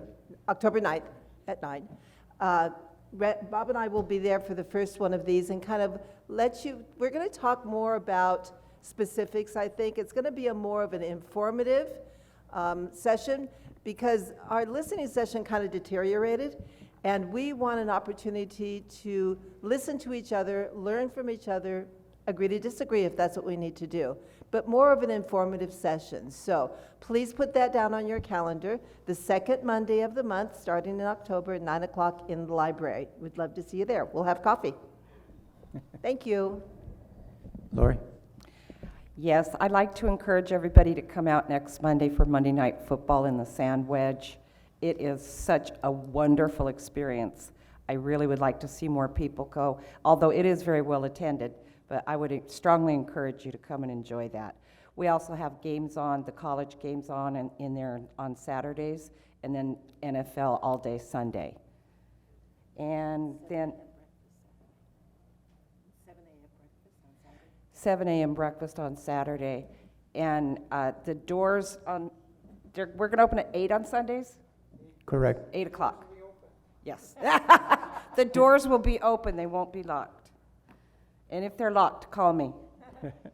Okay, I also wanted to congratulate Pat and Charlie Meggs. They got married in the billiards room the other morning.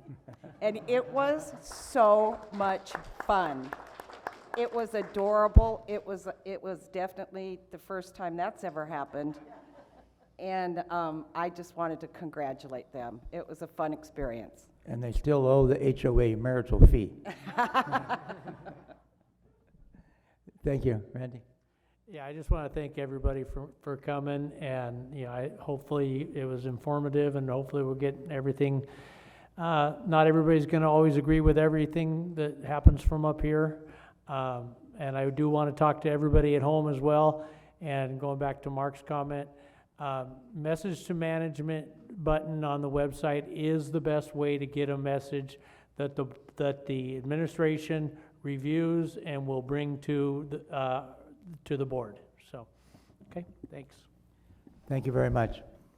I just wanted to mention again that this reserve replenishment fund fee, and ballot measure coming up, ballot initiative, is very, very important. I mean, it's going to impact all of us, the entire community, the budget, the monthly fees, what we can do, what we can improve. We realize that there's some areas in the golf course and other areas that have been neglected and deferred and need to be addressed. we can do that if we get this passed, because this is coming in, it's not a one-shot deal. This is coming in every year. So it will really assist us. So consider that when you're voting. Also wanted to mention and thank the Finance Advisory Committee. We had a workshop the other day talking about the budget. It'll be finalized at the next open session, but it appears the HOA increases will be slight this year, between $16 to $19, and that's covering everything for the 2024 budget, and also recouping some of the cash that we need for operating that Gary has mentioned. So I think it's an excellent budget, and we'll give you the exact figure next month. Thank you very much for coming. I move to adjourn. I'll second that Meeting motion. adjourned.